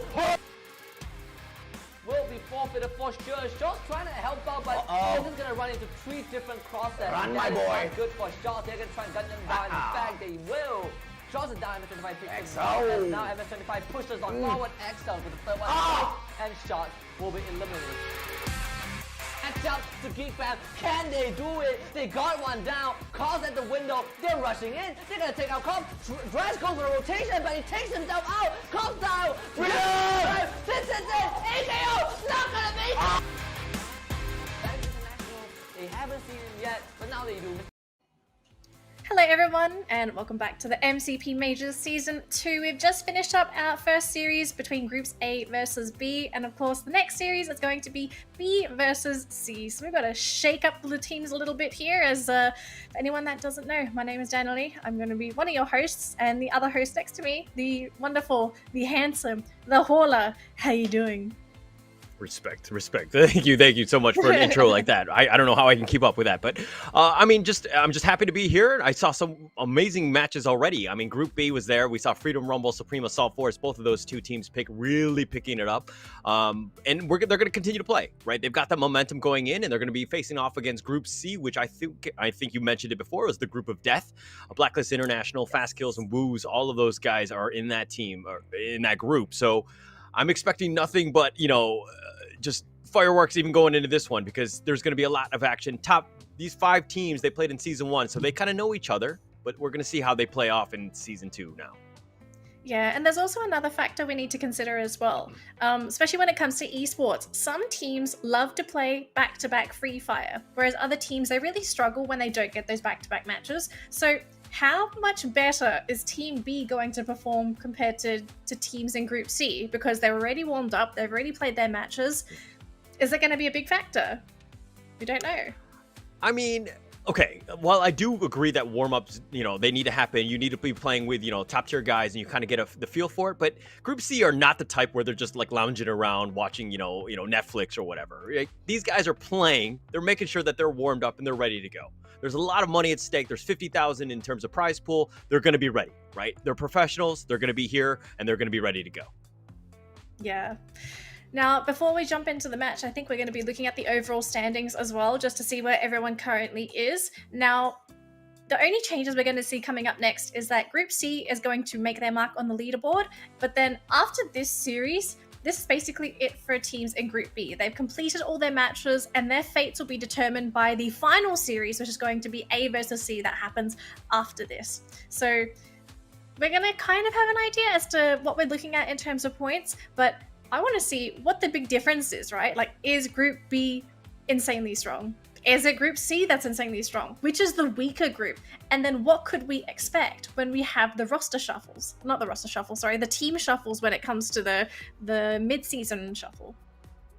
Yeah, and we're going to see a lot of that. I mean, it is just day 1, right? We have 12 days of matches, so, you have a long road ahead of you. Let's not worry and just kind of, crown Supreme Assault Force as our champion as of yet. We haven't seen 6 teams play yet, so we're going to see something. They're going to definitely change it up, and if we're looking here, Supreme Assault Force, top 1, I mean, they did quite well. PXG Radicals, they got, the booyah in the first game, so they're going to be in second place. They've done well as well. But AKO Legend, we haven't talked too much about this team, but I mean, they've got 13 kills. That ties your PXG. They've done quite well. And again, Freedom Rumble, we've seen these guys. They've been in the fire throughout the entire matches of today. So they're in the top 4.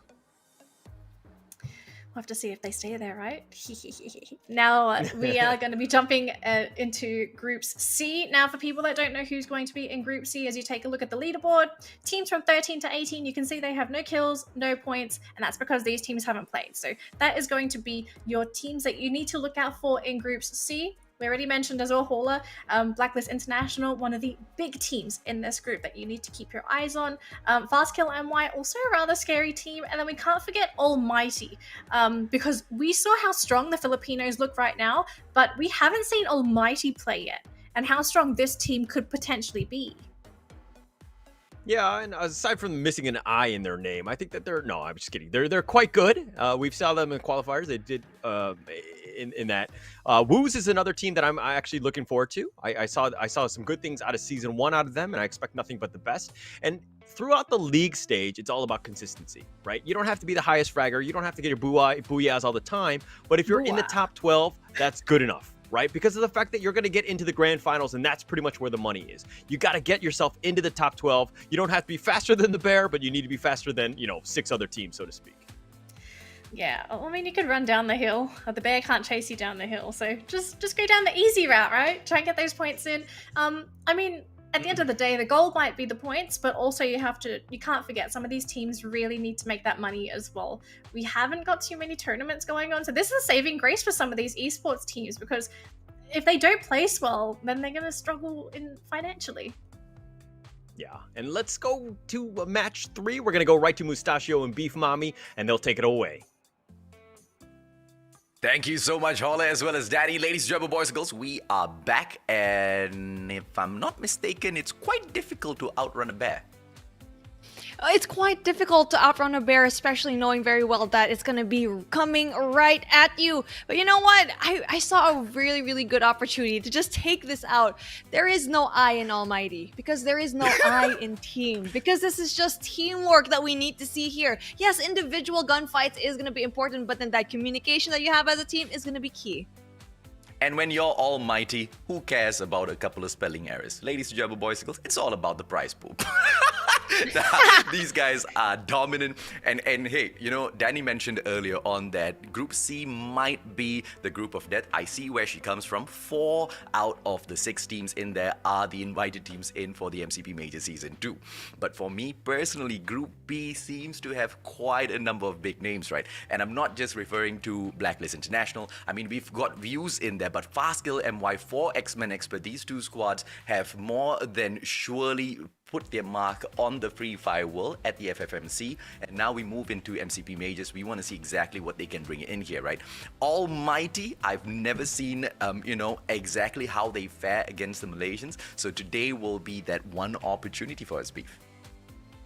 Well, I have a prediction, because Almighty does so well early game, but then they kind of struggle into that late game, just closing it out, because I feel like a team that can really be comparable to them would probably be Freedom Rumble. They do so well in the beginning, getting a lot of those kills, but at the very end, just dropping the ball, placing 5th or even 3rd. But at the very end, they were able to actually learn that. They were able to go in and get a couple of booyahs already. Yeah, speaking of teams that love to go in there for those early game quick kills, ladies and gentlemen, boys and girls, Team Fastkill MY, the Malaysians are pretty much, very, very avid fans of the early game aggression, not really doing very, very well towards the final zone. This time, the flight path cutting through from Mill all the way down to Observatory. Let's see if or not Fastkill MY will be able to get those fast kills from the start all the way to the end and survive as well. Almighty will be moving in towards the peak, but 4 X-Men Expert will be dropping in to say hello. Come on, boys, stop right there. Nope, this is exactly what I'm talking about. 4 X-Men Expert, they move on into peak. They see Almighty there. They want to fly off to a better compound, but it's a little bit too late. We might just catch a little bit of action there, Beef.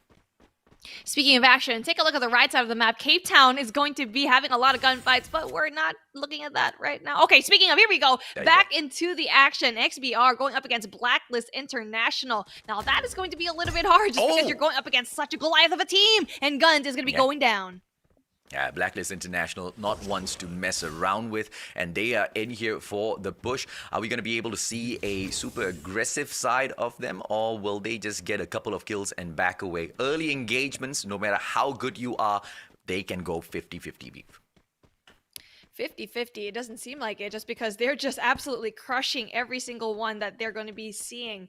But then it's a good thing that XBR is going to be backing away from that fight. I like to see that. Now, this is a team that knows their stuff. They are going to be a little bit more passive, really not engaging, knowing very well they're going to lose that. And Guns is going to be the only person down. So 3 members is not going to be bad going into that final circle. So it's a good thing that they're going to be going away safely, though. But then just right behind them, we might see Blacklist International want to go in for the chase. Yeah, absolutely. XBR, the right decision being made in here. So hopefully they will be able to string this on along later on. Down by one man, that's going to be quite painful to deal with, but they have to see exactly how they can recover and move on in for the rest of the place. I mean, at the end of the day, if you can survive, be the top 3 teams, you're going to be able to bag quite a number of position points for yourself, which can technically negate the death of guns early on in this match. But hopefully they are able to survive with that one man down. It's going to be very possible, and we already know that their gameplay, they can just disengage whenever they want. And then speaking of Wheels, it's going to be a very interesting team. Honestly, Wheels is going to be very, I don't know, strong, but just because Balor is going to be that sniper that can definitely clutch it up. But they've been having an up and down, and speaking of that 50-50, that team definitely is going to be going in 50-50, but then a team that has been doing so well so far is going to be Almighty, already engaging early game. Oh, it's going to be Umbrella. Now, Ipons as well as Zay on the ground. AKO dropping in here for those shots back to back. And auto knockout will be able to knock out Umbrella Reborn. Yep, back to the lobby. Reborn for the next match, boys. Knocking out every single person that comes their way. And they don't want to be in the middle of the pack. No, they want to be that #1 team. And auto knockout, they're so impressive in this competition so far. Oh, a little bit of flaunting over there, having a very nice flag. And it's really just the skulls in that flag that really is going to be them. That they're showing everyone, you know what, we're not here to play, we're here to slay.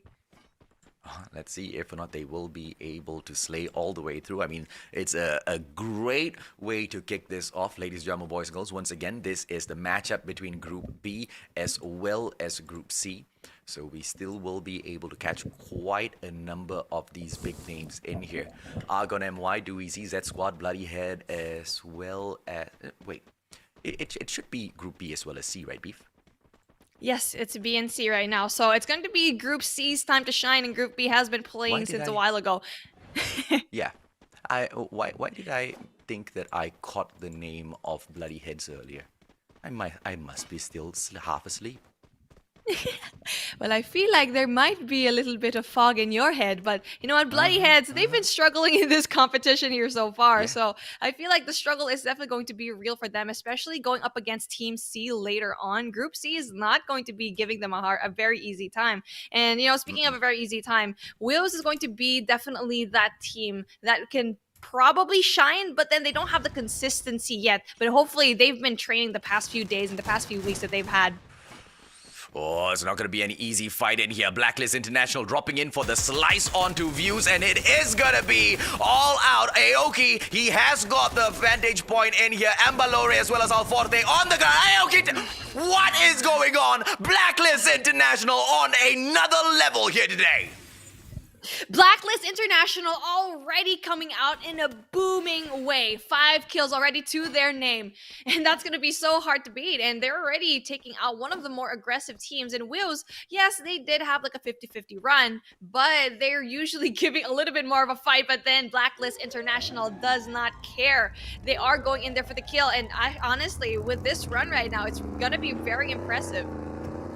Freedom Rumble getting away. They've already lost one man, not staring around to see if or not they will be able to win a couple of fights. And now 4X-Men Expert right in front of them. Spade is going to get caught out in the open here. Jibat for the backup as well. What is going to break down in here? Freedom Rumble literally driving straight towards the compound of 4X-Men Expert. One guy to place backup. I hope they're making the right decision here. Nate going to get tossed in here by Spade. Not going to find anyone at all. The distraction gameplay for Drags to get the snipes from that right-hand side. I hope this pans out well for them, because the numbers game might give 4X-Men Expert the advantage, Beef. The advantage needs to be on their side right now. It's going to be very hard. But then both of these teams, it's anyone's game. Because we have 4X Spade to have that upper hand, to really get that 2F control. But they're not going to be able to go in there for the kill. But then it's going to be so bad. It's going to be very hard as Spade is going to be applying that pressure. Finally gets the knockdown. And it's going to be Freedom Rumble. It's going to be at the very short end of the stick. Wow. What a nade onto Maru. That's exactly what I love seeing. And now Jabat trying to respond with a nade of his own. Cobb's going to get caught out. Cobb's on the ground. And a beautiful response nade coming through from 4X-Men Expert. They go in for the delete as well. Maru back on his feet. This is what I mean. What was Freedom Rumble thinking going in for the push? It was such a risky maneuver. In Fast Kill MY getting caught in a fight with XBR. Hopefully they will be able to use the safe zone to their advantage because they are the first ones in. Freedom Rumble just didn't really read the room, couldn't really read the situation. And like what we saw early on in the game, we actually saw one team just get one person out, but then they were able to really just back away. And that just wasn't the case right now. But then, speaking of, this team is going to be so impressive for me. FSK, Fast Kill, is definitely going to be fast in their feet to know when to actually go and back away from a situation. But then this is not going to be easy because they're going to be outside of the zone and they need to go in there very quickly. But then that's not going to be a lot of damage, but they might get kept with the teams that are going to be at the very outskirts of that circle. Yeah, Team Fastkill, most definitely one of the most disappointing Malaysian teams, if you ask me. Only because they're capable of so much in Free Fire. But you know, many of those misplays coming in match after match after match, especially with the early, round aggressions that they seem to be taking on. Because these guys are gifted mechanically, right? They can take some of these gunfights and walk out of it without a scratch. But with the early pushes again and again and again, as we saw in the FFMC, it didn't pan out too well for themselves at all. At the end of the day, they only managed to pick up the 8th spot. In the starting weeks, they were lingering around the top 3 beef. Yeah, they've been really pulling through, and this is what we need to see for them. Maybe they're having a very hard time, not just because of the jitters, the day one jitters, like we always like to say, but these teams need to know what's up because it's going to be game time. They need to get as much points as they can. But speaking of getting a lot of these points, Jetpat is going to be in a very tricky spot, but then goes in for the pickup as well. Again, another team is going to be up in their mids. It's going to be very hard right now. It's Black. Yeah, for X-Men Expert, they've already gone in with all of those nade tosses, so hopefully they've got more in their arsenal. I know Jabat has got one in here. He has been summoned, and if he can go in right beside Spade, toss a couple of nades into the house where Blacklist International has Clanks as well as Manflank, that's just going to be the perfect opportunity for them. Blacklist International, I love the ideation here. They want to go in for the pinch, and they will be able to pull it off unless for X-Men Expert get those expert nades off first. There you go. Spade positioning himself. Jabat in here for the backup as well. They both need to go in for the toss at the same time, but Claggins as well as Manflank a little bit too smart. You see that vehicle right behind there, Beef? That's the main reason why I hate vehicles being used in the game, because it gives you that mobility. You get taken out in the open and that's it. You are stuck. You have to play the position that you get stuck in. Absolutely, you're right. And with vehicles, you need to utilize them very well. But then it's going to be applying that pressure. We are going to be taking a look right now of Almighty, though. Already one person down. Ren is going to be out so early in the game. And Almighty is going to be very impressive in this map. Bermuda has been their playground. They've had so many kills already in the past tournaments. But then, speaking of a lot of bullets, it's going to be 4X yet again. Taking a lot of these shots. But then they are going to be over-pushing. I feel like this might be detrimental to them. Oh, I love what 4X-Men Expert is doing right now. Blacklist International running away with their lives, Manflank, and Goku should be able to get these kills. They go in for the pressure. One of them gonna get taken down. Glue walls might get popped up, but all of the terrain being used to their advantage. Clanks finally gets taken down by Ramiel, and Jabat puts the final bullet through his head, and Blacklist International not doing too great at all. 4X-Men is going to be that vulture. They've been going in there, being the experts that they are in. Blacklist International seem to be like they've fallen in grace, and they're basically going to be hunted. The hunters are going to be hunted by the bigger prey up in the skies. But speaking of another team that hasn't been doing so well, it's going to be Almighty, Batman, and Jay-Z going to be the only team left. But then no, Batman's going to be the only one left here.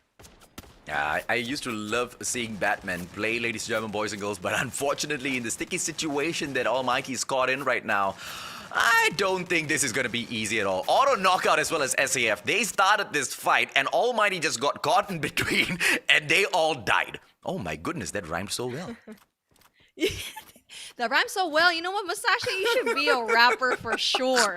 Your rap name's probably going to be the only rapping I can do again. is my dinner that I want to put in the fridge, Beef.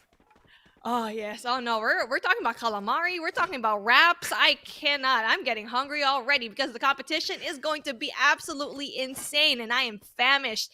And then the hanger, it's not going to be easy just because there's so many people already surrounding this team.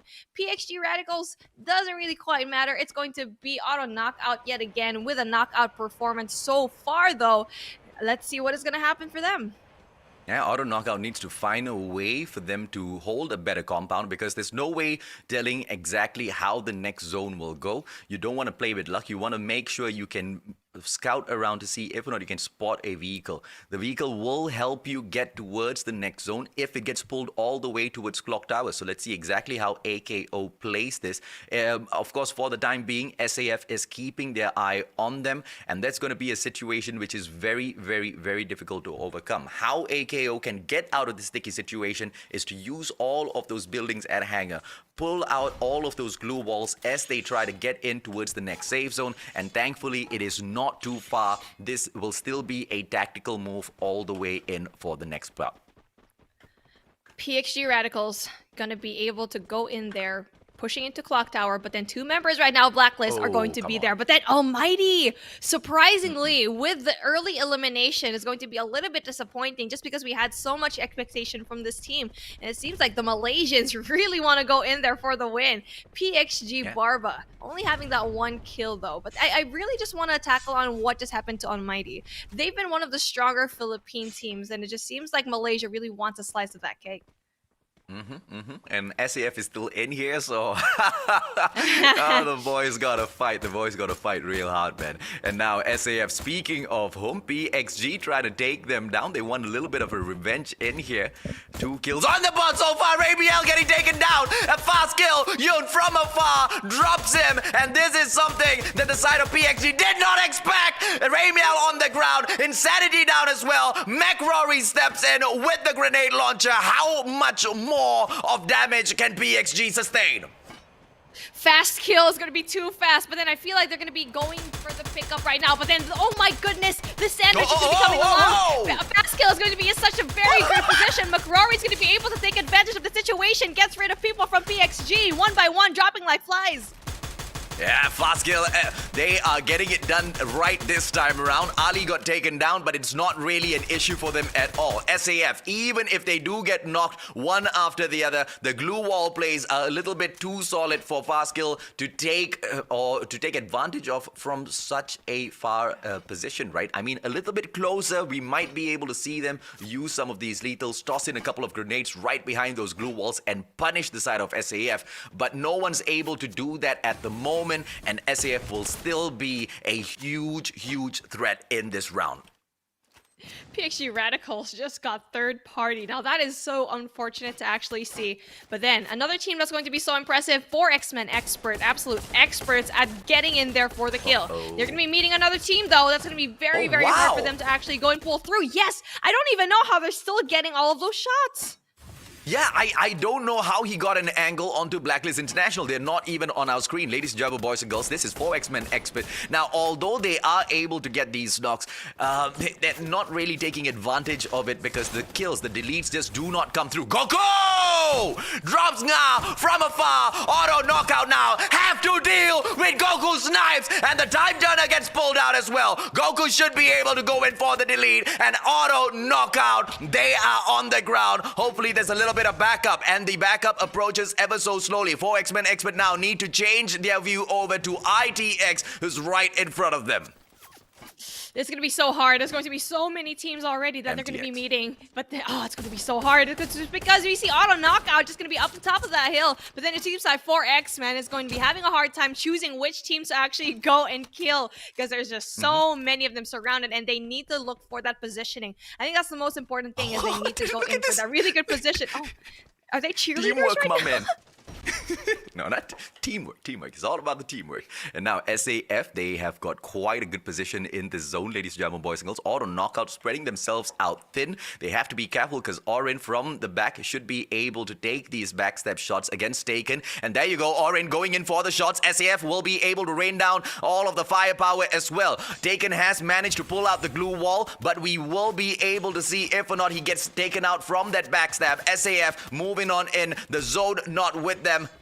This is this is one of the first times we will be able to witness how SAF moves in whilst they do not have a great position, they don't have a great compound, and the zone's not with them as well. Freedom Rumble already out of the mix. Now that's going to be so hard to actually go in just because they needed to get those kills. They just went down already. We just know that Kalahari is going to be their map. But then here we go. Forbid's going to be taking a lot of shots, having a lot of that glue wall gameplay. They've been playing it to perfection, actually. McRory even gets in for the heal. And surprisingly, Saf is just so good at pushing in, even though it's going to be such an open space.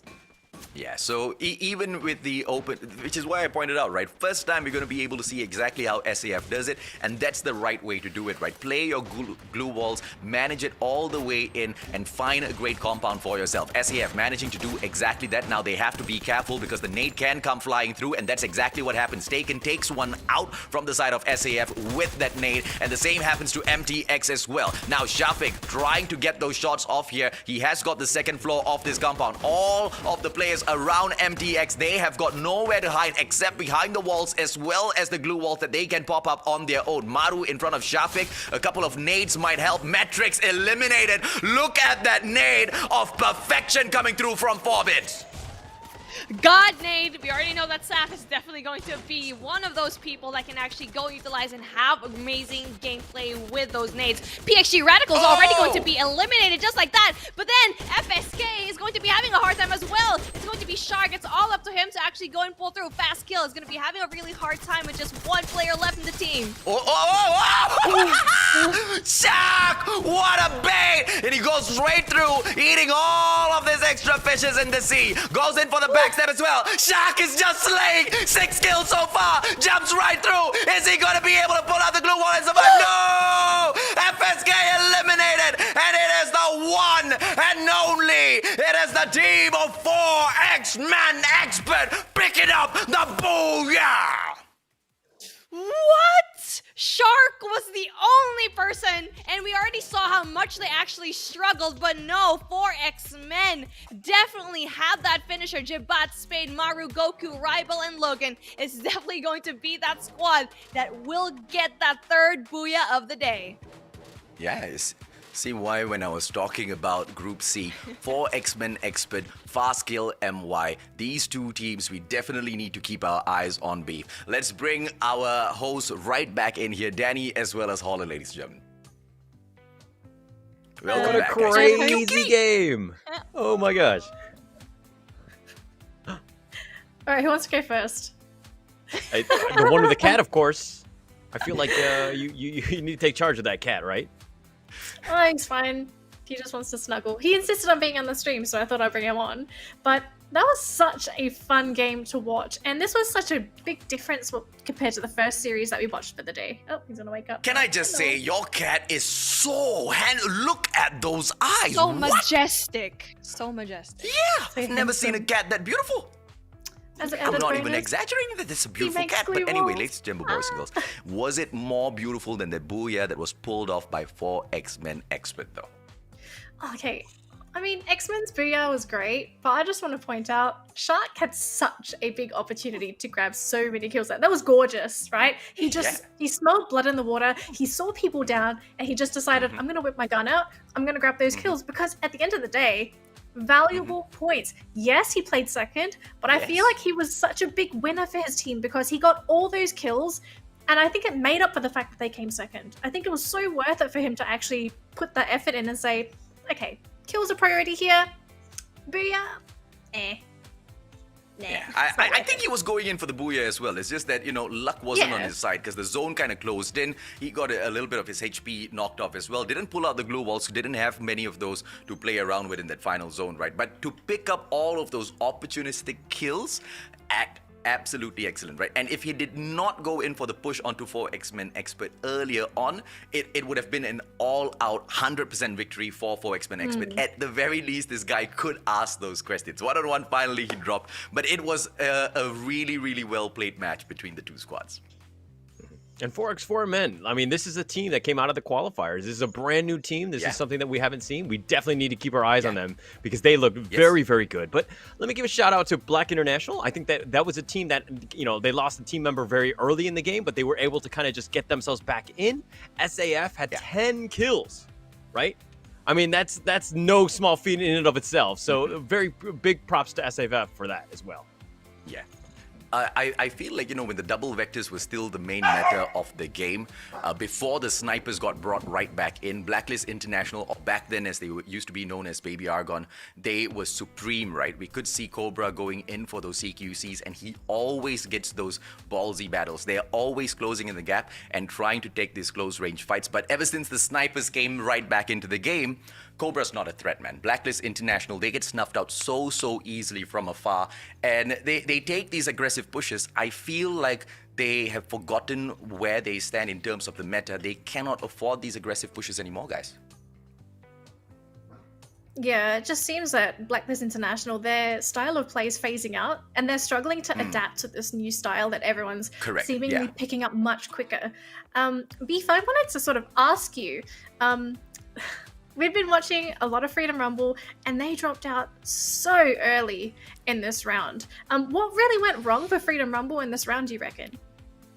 Well, we didn't really get to see them as much because they just got eliminated so early. It was basically like 4 X-Men that just did so much damage. Even though they were down 1 man so early on against Blacklist, they were able to go away. That was the brilliance that we saw in that early game. They went away, 3 teams just go in there, tried to kill them, but no, they just had a response every single time. Even to the point that they went in there at the very late stages, at the very last circle, to have Shark just basically pick up and play Vulture, picking up a lot of these kills and eventually landing them that second place. That is so impressive, and I like to see that in a team. Yeah. You always need that one guy, the one that's going to go John Wick on you when you need him in the, you know, like the last minute. But let's go into the highlights real quick and just see exactly what we saw in that last match, which was just a whole bunch of action left and right. So just Gorilla going earlier on off auto of, knockout. So just going off the match that we've just seen, guys, how are we feeling for groups B and C compared to what we saw in groups A and B? SAF definitely will find their kryptonite in Group C. That is for sure. I mean, the Filipinos were conquering the battles, conquering the lobby before Group C stepped in. And when Group C stepped in, you know, things just turned around so fast, right? SAF, they were not as aggressive. It's not like they didn't try. PXG got caught off in a very sticky situation there. Hopefully, we will be able to see another matchup with a similar story so we can kind of confirm this theory that they are truly the kryptonite. But, you know, if things change up once again, then I think we'll have to keep the discussion till the end of the day. Fair enough. Anything you want to add, Beef? Oh yeah, definitely, like, Group B is definitely shaking right now just because of Group C. They've been doing so well, and you already know that the Malaysians, I already had a feeling that they were actually going to be winning this one, and I like to see that. And let's take a look at the standings after that third match. We see 4X-Men, obviously, top on there. They got the Booyah. They got 7 kills, but SAF with 11 kills. Fast Kill with 10. Wow, so everybody's getting their kills, and they're staying alive. I mean, this is perfect. They have not been playing passive, and they've not been playing passively. They've been going for those kills, and they've been very aggressive and rewarded for that. Anyone see this coming? 3-way tie? No? Okay, I didn't either. No way. But this is actually really interesting because now we're starting to see how aggressive the top heavy teams are so far. I mean, this is just one round. We could maybe see something a little bit different moving on to Kalahari, a completely different map compared to Bermuda. But 4X-Men, Supreme Assault Forces, Fast Kill MY, Blacklist, I feel like they're almost there. It's just, I feel that they got messed over in that first round. Something I do know about Blacklist is that Kalahari is one of their better maps, so we might see a bit of a turnaround going into this next round.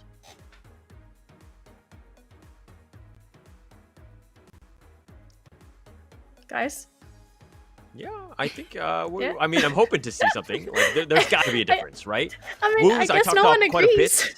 I mean, no, I agree with you. But there's a lot of other teams that really need to step up. It is just the first game for Group C, so just having an opportunity to play with the big dogs, it's a different game altogether, right? Group B, I think they came in a little overconfident. I mean, you're still seeing the top in terms of, Freedom Rumble, SAF, both doing okay. Not the worst thing. I mean, Freedom Rumble is a little ninth on that one. But, I mean, we still have many more matches to go. It is day one. We don't need to overreact with that. Wow, was I overreacting? Oh, I didn't know that.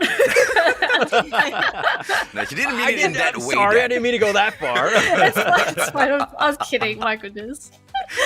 All right, so we're going for a bit of a change of pace now because Kalahari is slated to be our next map for the upcoming series. Do you think we're going to see a similar style of play from these teams? I mean, we did see a lot of aggression, but we had a lot more teams surviving the final round compared to groups A and B.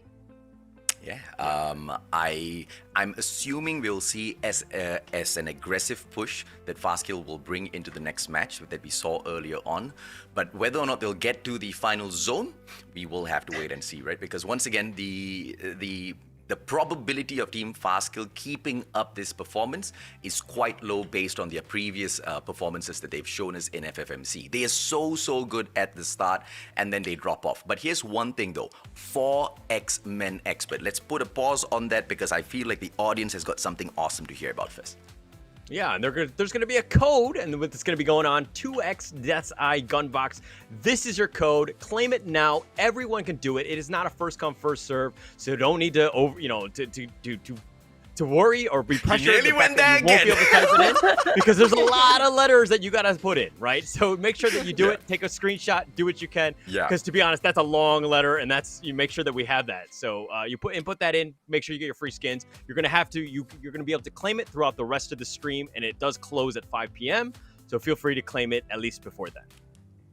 Absolutely. Now, going back to what I was saying, right? 4X Men Expert at the Free Fire Malaysian Championship, they had such a late start in the competition. And what you see here in their first match of the MCP Majors is what we were seeing towards the end of FFMC. So I'm looking forward to seeing way more from them, right? Because it's not just the great gunfights that they take, it's the movement from having such a bad position out on the battlefield and finding a compound for themselves. We saw them. All they had between many teams in front was a couple of trees as well airdrops in front of them, but they did not waste any of those glue walls, and they still managed to move on all the way into that final zone. So a lot of improvement, and they are shining from the get-go. If they are able to pull that off yet again, I think they will be the favorites for the next Booyah as well. All right, so I do believe we're going to be jumping into the match very soon. Now, should we throw in some predictions? Because I do feel that we have a semblance of opinions for teams. Who wants to go first? Yeah. I do. I want to go first. Okay, so you guys mentioned that Blacklist International is really good in Kalahari, and we already know that SAF is also going to be very good in this particular map. So it's either of the two. It's really who gets to position themselves early on really well, maybe probably even have that verticality thing that we keep saying, right? That would probably be the team that would win it. Either those two. Fair enough. Okay. Fair enough. All right, I'm involved in the underdog story, right? I feel like the PXG, we heard about them, they won the first Booyah. They've been largely quiet since. I feel like they still have a lot in the tank, so to speak, and I expect a big game, at least this one, just ended it out for them. Yeah, Danny, how about you? Wow. See, I know what the plan is. God damn it, AJ. All right, so I'm probably going to have to put my money on... Yeah, I think I'd have to go with Blacklist as well. They would at least get top 3. This has to be their map.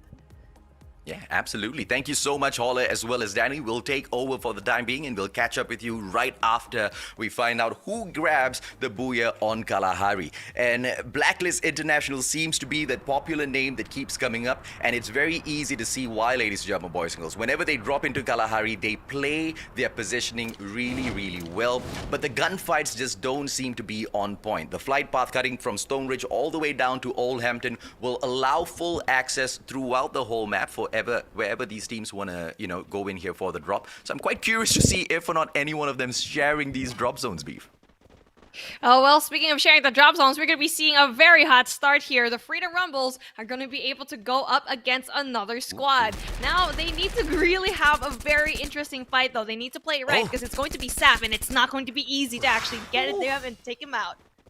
Yeah, you see what I mean? You get caught in a gunfight early on, you have to kill or be killed. Running away is not an option, but I also threw in another point there, that it's very, very easy to run away when you are at Kalahari. Because of the terrain, it gives you quite a bit of, cover. You can use these buildings, you can use those boulders, you can use those hills out at the back as well. But how will perhaps SAF or Freedom Rumble get themselves out of this sticky situation? Clearly, Oren has not completed his loots yet. He can't even heal himself back up. Finally backs away, finds a bandage, goes and patches himself. McRory keeping an eye on them from afar. Those snipes I just have no eyes on. So these will have to fall into a CQC. Oh, Apam does have one on him though. Yeah, exactly. But then we're going to be probably seeing a pinch as 3 members right now. Saf is going to be right beside them. It's always going to be McRory right now for the assist. But then we're taking a look at another team. It's going to be Auto Knockout going up against another team. It's going to be MTX. MTX has been a little bit okay. They've been a little bit so-so. And Metrics just really needs to pull up all of those points. They need to go in there just because they have the upper hand of actually going in there for the high ground. And it's up to Auto Knockout to be able to respond. And it's in here. We've got 12 teams still alive and kicking. Very early on, MTX, they've got the vantage point in here. They can look down and snuff out all of the rest of the players. Oren pulling out the time turner in the nick of time to make sure SAF does not go in for the knockdown. And they will be able to survive for a more well put together fight. The sticky situation that they are caught in here, the disadvantage in a position like this is they will have to face off against any nades that come flying in. One sticking in the background, goes in for the pop. No takedowns just yet. Freedom Rumble keeping quite a great group, and the same being pulled up by SAF. They don't want to hold on to just one of those compounds. They break away into 2 different houses, and Let's Go is the guy for the backup. We'll switch on over to Auto Knockout, where Rosso as well is taken on the ground. Now will be able to pull out the time turner, but Auto Knockout taken out by Metrics. That is so surprising. This turnaround is probably one of the most surprising things I've ever seen in this competition so far. But the Metrics, just as they eliminate Auto Knockout, gets eliminated themselves. That is so unfortunate to see. But speaking of something unfortunate, I don't even know who did that, AJ, but you know what? We gotta pull it up next time in the highlights who actually was able to get rid of Metrics. I looked away from my PC like for 1 second and then Metrics died. How is that even possible? Freedom Rumble jumping right back in here to the action between themselves as well as SAF. And now Daymoon will hold just the wall between himself as a player from Freedom Rumble, going in for the push. 4-bits hanging back together with Let's Go. They want to be the flankman who manages to get, or who at least manages to catch the rest of the players from Freedom Rumble off guard. Apam needs to be really careful now. If Daymoon gets the peek on him, the angle that he will be able to go in for the shot will be perfect, but Drax makes sure that he pays a high price for it. Let's Go going in for a very risky pickup, managing to get his team member right back up. Drax not taking full advantage of the situation. Let's Go with absolute confidence and the audacity to heal his teammate right in front of him. But then Drags just potatoes the shot, doesn't really go in there for the aggression. And this is why you need to be aggressive against a team like Saf, because they pull up game plays like that. Drags yet again, really missing that opportunity already to get rid of 4-bits. And this is not going to be looking good right now for the side of Freedom Rumble, just because they're just missing a lot of opportunities. Case in point as to why you have to pick your drop zones a little bit better, ladies and gentlemen, boys and girls. You cannot afford early gunfights like this. The loots aren't crazy. Apam and Orin now, health so low, they have to still continue this battle. They can't back away to continue looting. 4-bits now going to be putting on a lot of pressure on their end. Now, Drax should be able to take a CQC, go in for the drop. Daymoon seems to be really low on that HP. The same situation that Freedom Rumble faces seems to be one that SAF has to kind of tank on their own as well. 4-bits managing to bring out those long-range engagement weapons for himself, and McRory, the sniper from afar. Let's Go finally gets taken down and onto the ground, but no capitalization on this situation coming through at all. The delete just isn't there. Now Glue Wall finally gets pulled up, well placed by Drax, and Daymoon is off away. Freedom Rumble is actually going to be able to get a lot of those kills already. Let's Go goes down, and it seems like that staff is having such a hard time. I think it's because they were engaging, even though they didn't really have a lot of that loot already. They can't even heal up because they don't have all of that, you know, guns that they needed. They don't even have the supply for them to go and heal up as well. So that's just unfortunate that the fact that they are going to be lacking in their utilities and still engaging in the gunfight. So that's actually very surprising for me, is going in there for the aggression and Freedom. They're doing such a good job at applying that pressure.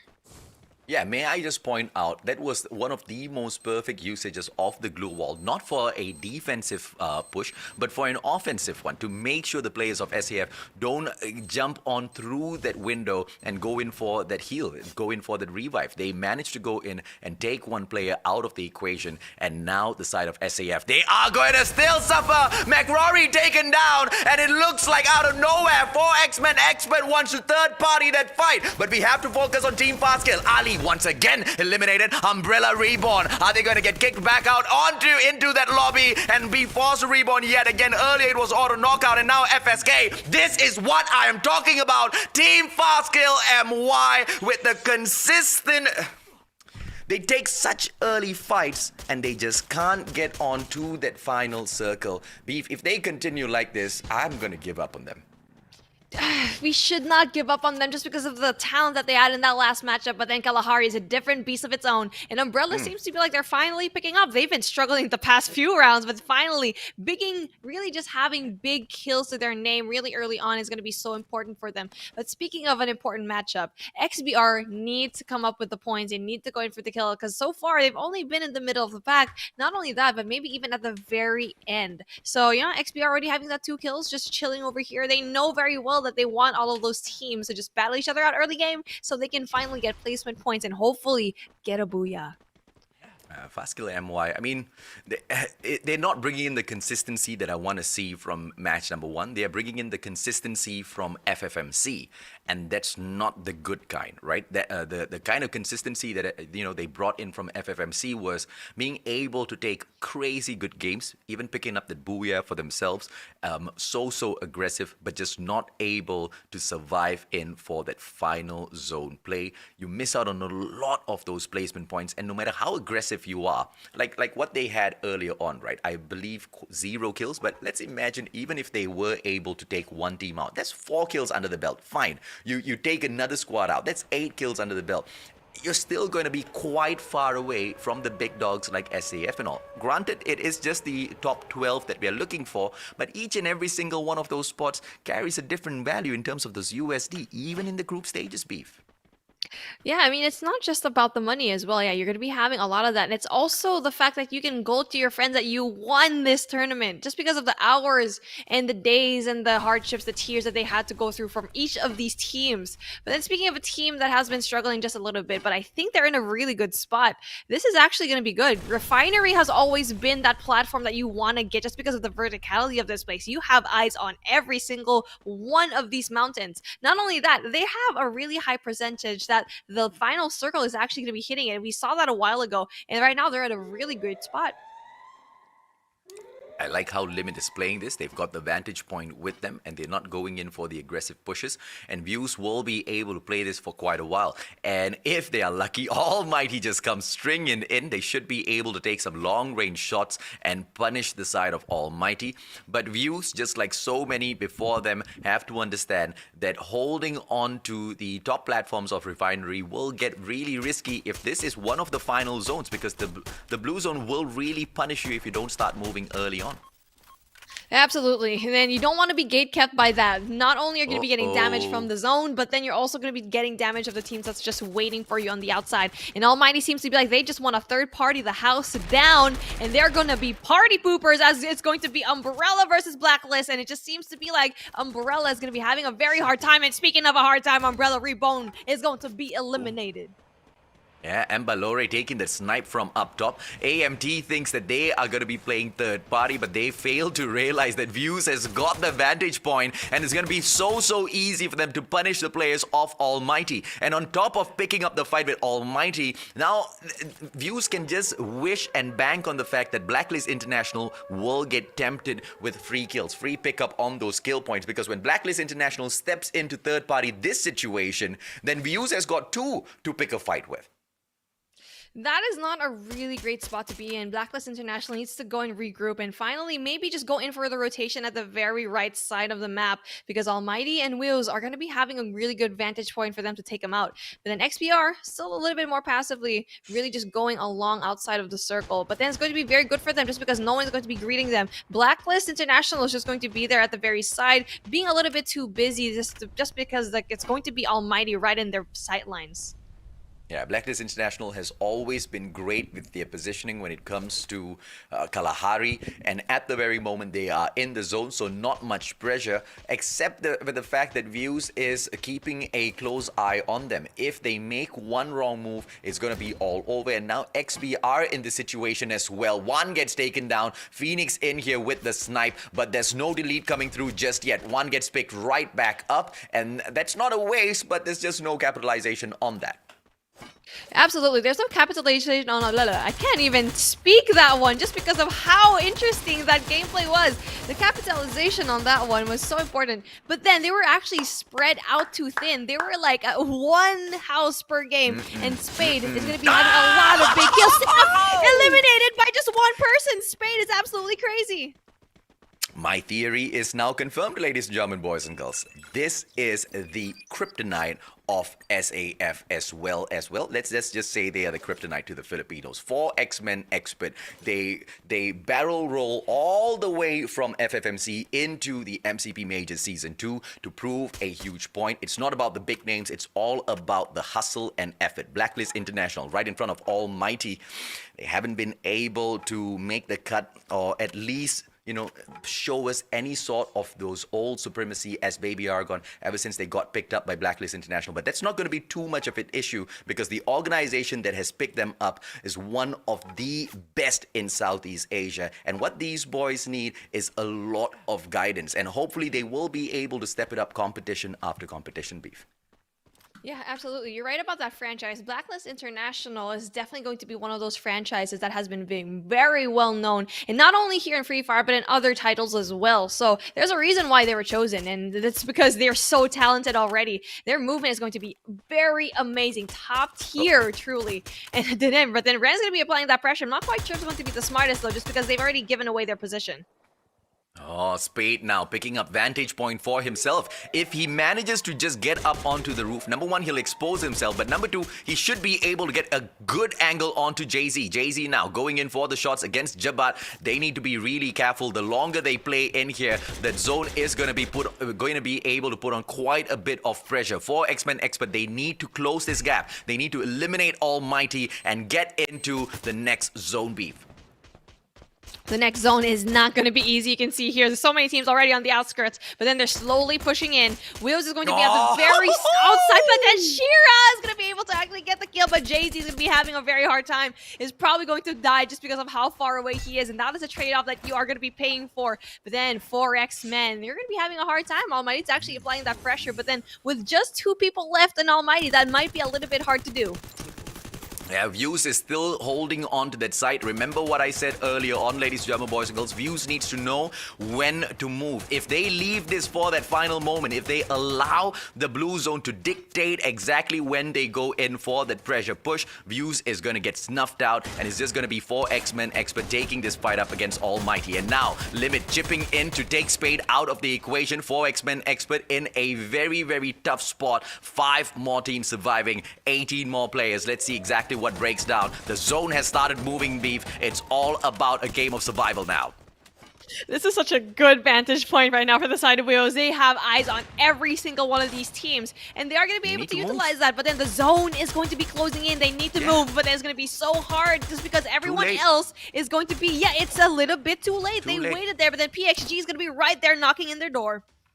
Oh, Barba with a very risky play, moving right through his vehicle, almost getting taken down. Insanity down on the ground, thanks to Mbalore as well as a well-placed nade. Ramiel now going in for the flurry of nades thrown on in. PXG not able to get those kills. Views will have limit dropped onto the ground. And is he going to be brought right back into the game? No, the blue zone takes care of him. The nade flies through as well. PXG still alive and kicking. Manflank gets taken down by Goku. Nade supremacy there as well. Views not out of this competition just yet. 4X-Men expert waiting to take this fight against them from across the field. They go in for the shots. Now Blacklist International, almighty Views, they stand before 4X-Men expert and their second booyah of today.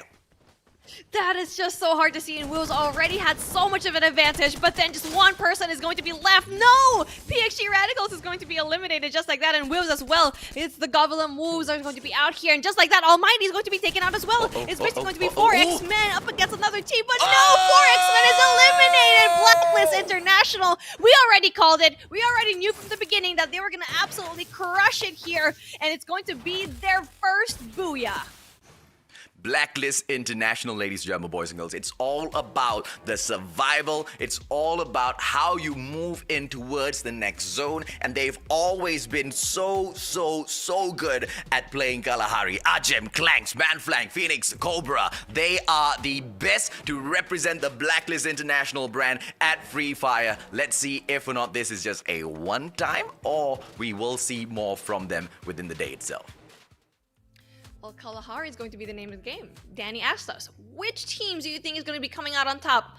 Basically, it's going to be Blacklist International or SAF. SAF went out so early. It was kind of disappointing, but then Blacklist did not disappoint at all. We basically saw them running and gunning, and not only that, the strategies are so key. And even though they actually went up against so much strong teams, it doesn't really matter. They just came out on top in Kalahari.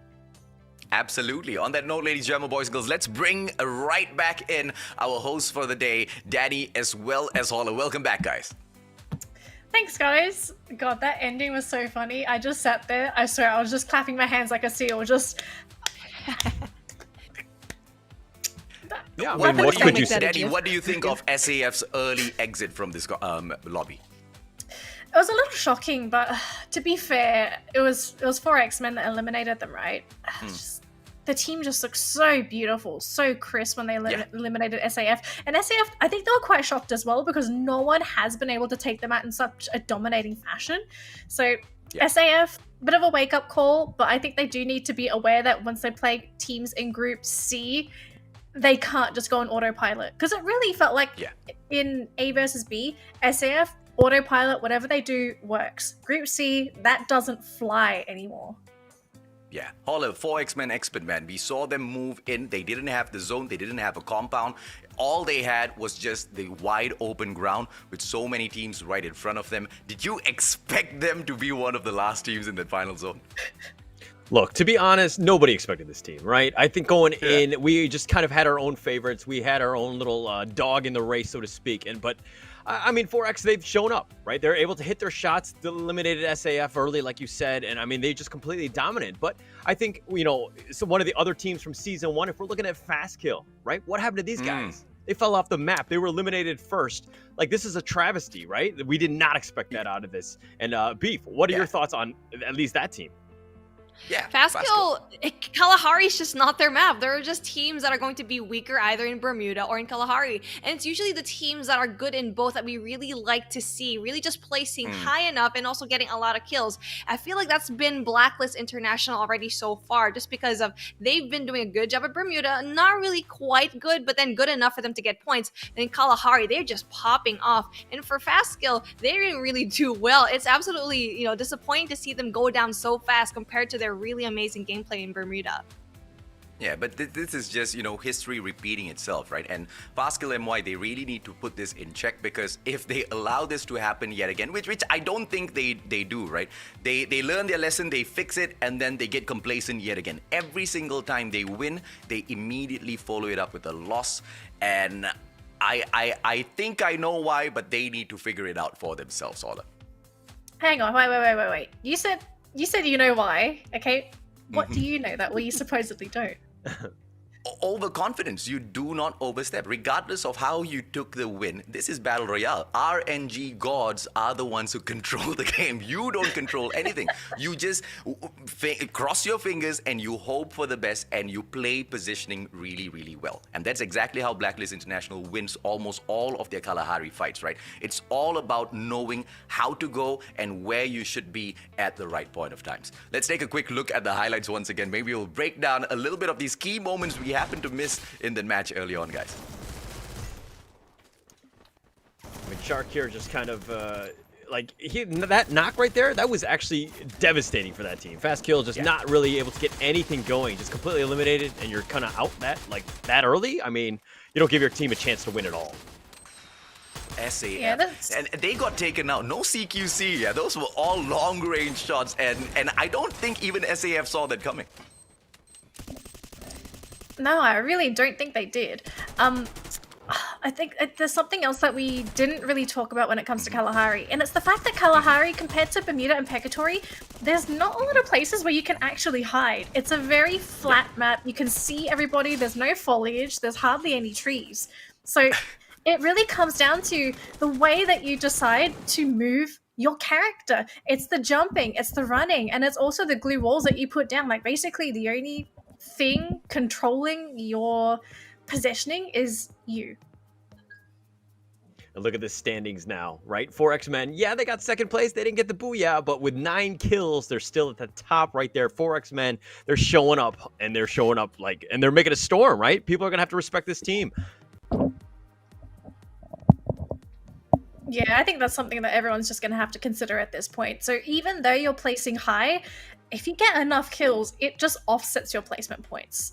Because we could definitely see in that match, Blacklist, they were not gunning for kills. They were gunning for that late game. Because as much as this map is one of their best maps, the team itself, to even place this high, they had to play very patiently, very slowly, because they wanted to make sure that their best players made it to the late game, which was Cobra and Manflank.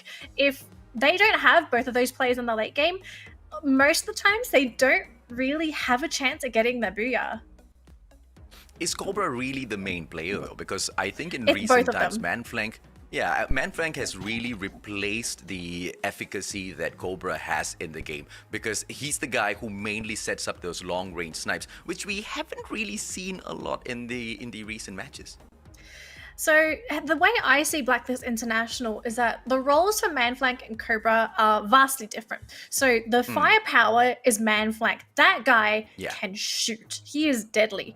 What Cobra does is that, I don't know how he does it, he places freaking good glue walls. He knows how to block the enemy. He knows how to stop their rushes, and that's how he creates openings for Manflank to finish off the targets. So having these two together in the late game, you have your defense and you have your offense. Yeah, absolutely agreed. Now, do we have any predictions as to how this day is going to continue? Actually, you know what? Let's leave that for later, because we are going to be taking a well-deserved break shortly, ladies and gentlemen, boys and girls. How about you guys let us know in the comment section whether or not the teams that you are in here supporting is meeting the mark, or are they falling short, right? Because not a lot of them are bringing in the type of consistency that 4X Men Expert seems to be showing. Anyone can go right after me. What? Are we going for a break? Ladies and gentlemen, boys and girls, let's call for a break. We'll be right back. 3 days to go. 3 days to go. 3 days to go. 3 days to go. 3 days to go. There is 3 more days. Armatu Tindin, are you ready? ¿Estás listo? Adakah anda sudah bersedia? Are you ready? Are you ready for it? Are you ready? 你准备好了吗？ هل أنتم جاهزون يا أساطير لعيد ميلاد فري فاير الرابع؟ Let's tune up for the party. Let's turn up for the party. Tune up for the party. Let's turn up for the party. Let's tune up for the party. Let's tune up for the party. 3 days to go. Are you ready? Quay nào em ơi! Booyah!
absolutely bombed and taken out by MS-25. That's 2 down for AB Tigers, and their aggression has not really paid off, as now they will get overwhelmed by the members of Freedom Rumble. Your boy was going to be the third one on chopping block. Cops get down as Arpav will take Red Panda down. Your boy was the last man alive, and it seems like Freedom Rumble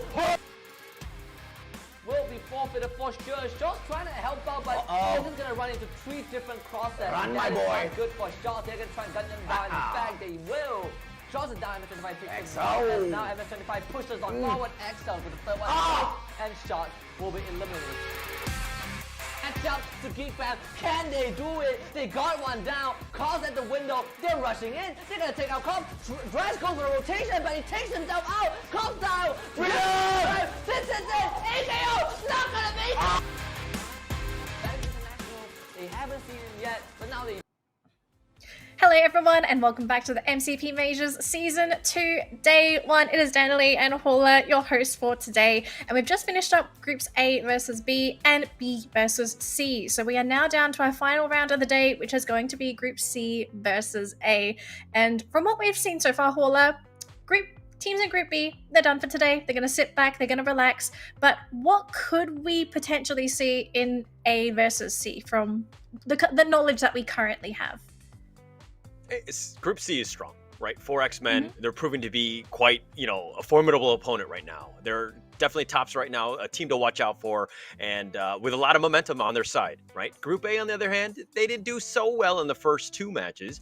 So this is going to be one of those ones where they are going to just kind of, they had some time to think about it, and now they're going to be back. Hopefully they've been warmed up and they're good to go, and they're going to be very strong, hopefully in this next 2 matches here. Yeah. So just to remind people, the teams that are not going to be playing, or at least have finished their matches today, is AKO, Cannot X-Brain, Freedom Rumble, Umbrella Reborn, Supreme Assault Forces, and PGX Radical. So these guys are going to sit out. They're done for today. They'll be playing again tomorrow. Whereas Group A versus C, I'm not sure about you, Horla. Do you feel, this is my opinion, you can feel free to disagree. I feel Group A is the weakest group so far. What do you think? I think that, yeah. And I think the results of today have shown that as well. I think that, Do Easy Bloody had both of these teams who I thought were, kind of strong going in, and maybe one of the other qualifiers like Argon MY, I was expecting something out of them as well, but we haven't really seen them show up, right? And so when you're kind of put in those situations where you've only had 2 matches and, this is a pro league, this is the top of the region, right? So the quality of play is very different. Teams need to adjust. And we're seeing that, in Group C, a 4 X-Men expert, those guys have really stepped it up. Fast Kill has actually fallen off the map a bit. So a lot of the teams are kind of trying to, it's been difficult, right? A difficult day 1 for some of the teams, but it is a learning one. And we have 11 more days after today, so hopefully those teams can pick it up.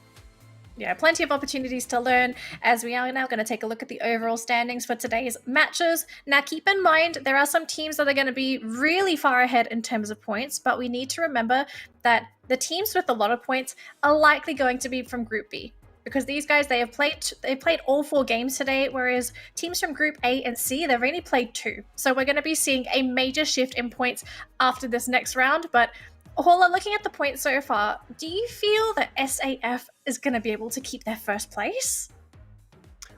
I don't know about that. I think that, right now they've had a good day 1, right? It's all about consistency in this league, right? So as long as you're, you're in, top 5, I think you're fine, right? I'm looking at the teams that are on the bottom. Metrics, Umbrella Reborn, Do Easy, Enigmax, Bloodyhead, Argon MY. These are teams looking up. They really need to make a move. They cannot be stuck at the bottom. They need to ensure that, hey, whatever points that they can get, any sort of kills, maybe some sort of change in game style, in gameplay and all that, it's just, they need to do something. Because the top teams, it's all about getting into the grand finals, right? And to do that, you got to get in the top 12.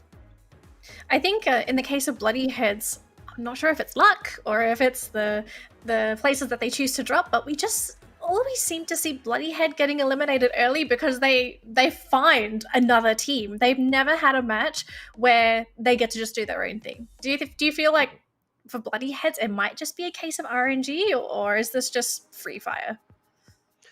I mean, it's a battle royale. There's always going to be luck in play in terms of just getting maybe third party, just eliminated early, not finding the right loot, all that kind of stuff, right? So it kind of affects your play. So I'm going to give them the benefit of the doubt and just say that they were unlucky on day one. But again, there are more games to come. This is one of those things where, hey, we need to figure out what we're doing wrong. We need to check the replay, make sure that we're making the right decisions, going when we can. But they need to change up something because whatever they're doing right now is not working. Yeah, it really doesn't seem like it's working at all. So now we're going to be jumping into our first map in just a moment for Groups A versus C. Looking at the teams, who do you feel is going to do really well on Bermuda? I mean, 4X-Men. Group C is going to be strong. I'm done talking about them, right? I think that I've hyped up that train quite a bit, but it's just amazing to see a qualifier team just completely dominate the way that they have so far. I mean, yeah, they've only played 2 matches or whatever. They've been very, very strong. And again, tactical, TI, I think that they should be okay, hopefully. Bloody Head need to step up, do easy. I'm looking at those guys. They need to really, step up with Group A, right? Group A looks terrible right now, and they need to start winning out some matches.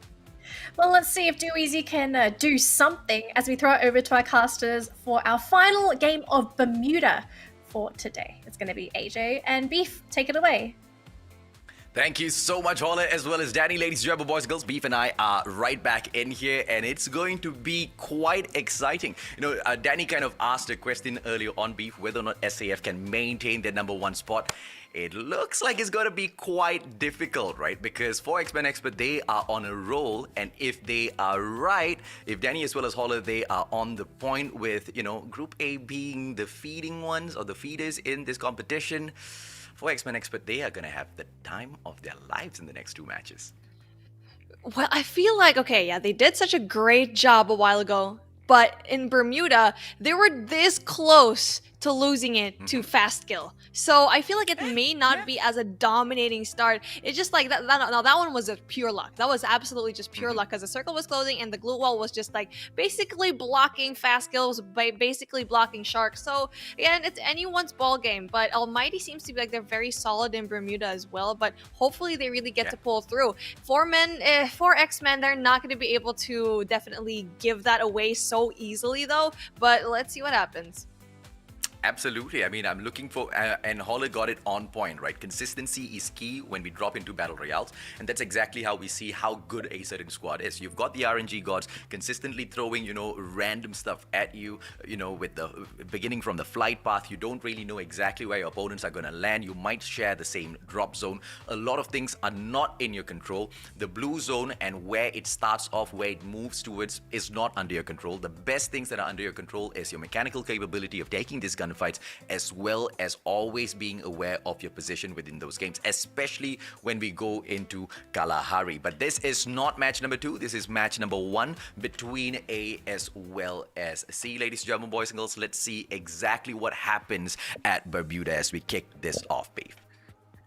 And we're finally kicking it off here. A and C finally get to see each other already. And the last 2 rounds are definitely going to be so spicy. Just because of how dominating Group C has been already. 2 teams already from Group C has won the last 2 matches. If it's going to be the same story here, it's going to be, going to be interesting because Group A, like what our host said, they're a little bit on the weaker side. So hopefully that doesn't really pull through here against Group C because, you know what, Group B seemed to be like they were the bigger squad, but no, it's going to be that Group C. Yeah, at the very moment, 4X-Men Expert, they drop into Observatory and they're going to be all fine in there, not disturbed by any of the other squads. Enigmax, they have to be a little careful. MTX with the exact same situation here. Do Easy dropping in the exact same zone as them. Mill seems to be a little crowded and Do Easy barely has any of those loots on them. Jembel needs to pick a gun up for himself. Manchai, he will be able to put on so much of pressure and the backstab can be pulled off as well by the team members of MTX. MTX gonna be having a really good time just because they know when to back away. They're just using the slope to their advantage. And Do Easy needs to go in there for the aggression if they really want to pursue this gunfight. And it's gonna be very difficult as Sha is going to be having a lot of damage already, but not even being able to get that health up. But then, speaking of another team that has been struggling, Bloody Heads yet again is just struggling every single time. Cryfu is gonna be taken out. Morgana needs some help. Mark and ZJ needs to pull through, but they won't be able to do so. But Morgana finally, yes, that was a really good start, but then they need to go in there just because Fast Kill is not going to be letting them out. Yeah, bloody heads.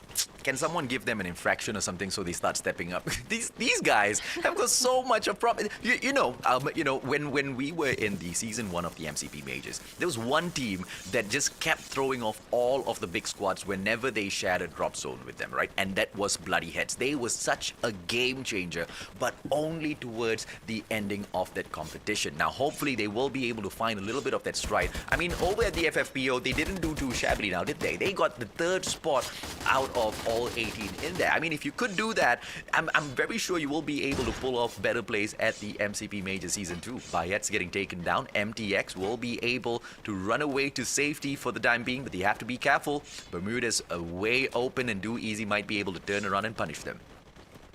I mean, I like what you said. I want to kind of just dwell on that. Bloody Heads always does well at the very end of the matchup, late game, right? Yeah. But no, that doesn't really happen just because they keep getting eliminated early on. They just need to really just choose their gunfights wisely, knowing very well that they do at the very end. But then, exactly, they need to read the room, and it keeps happening to them twice in a row already, and it might even happen to them now.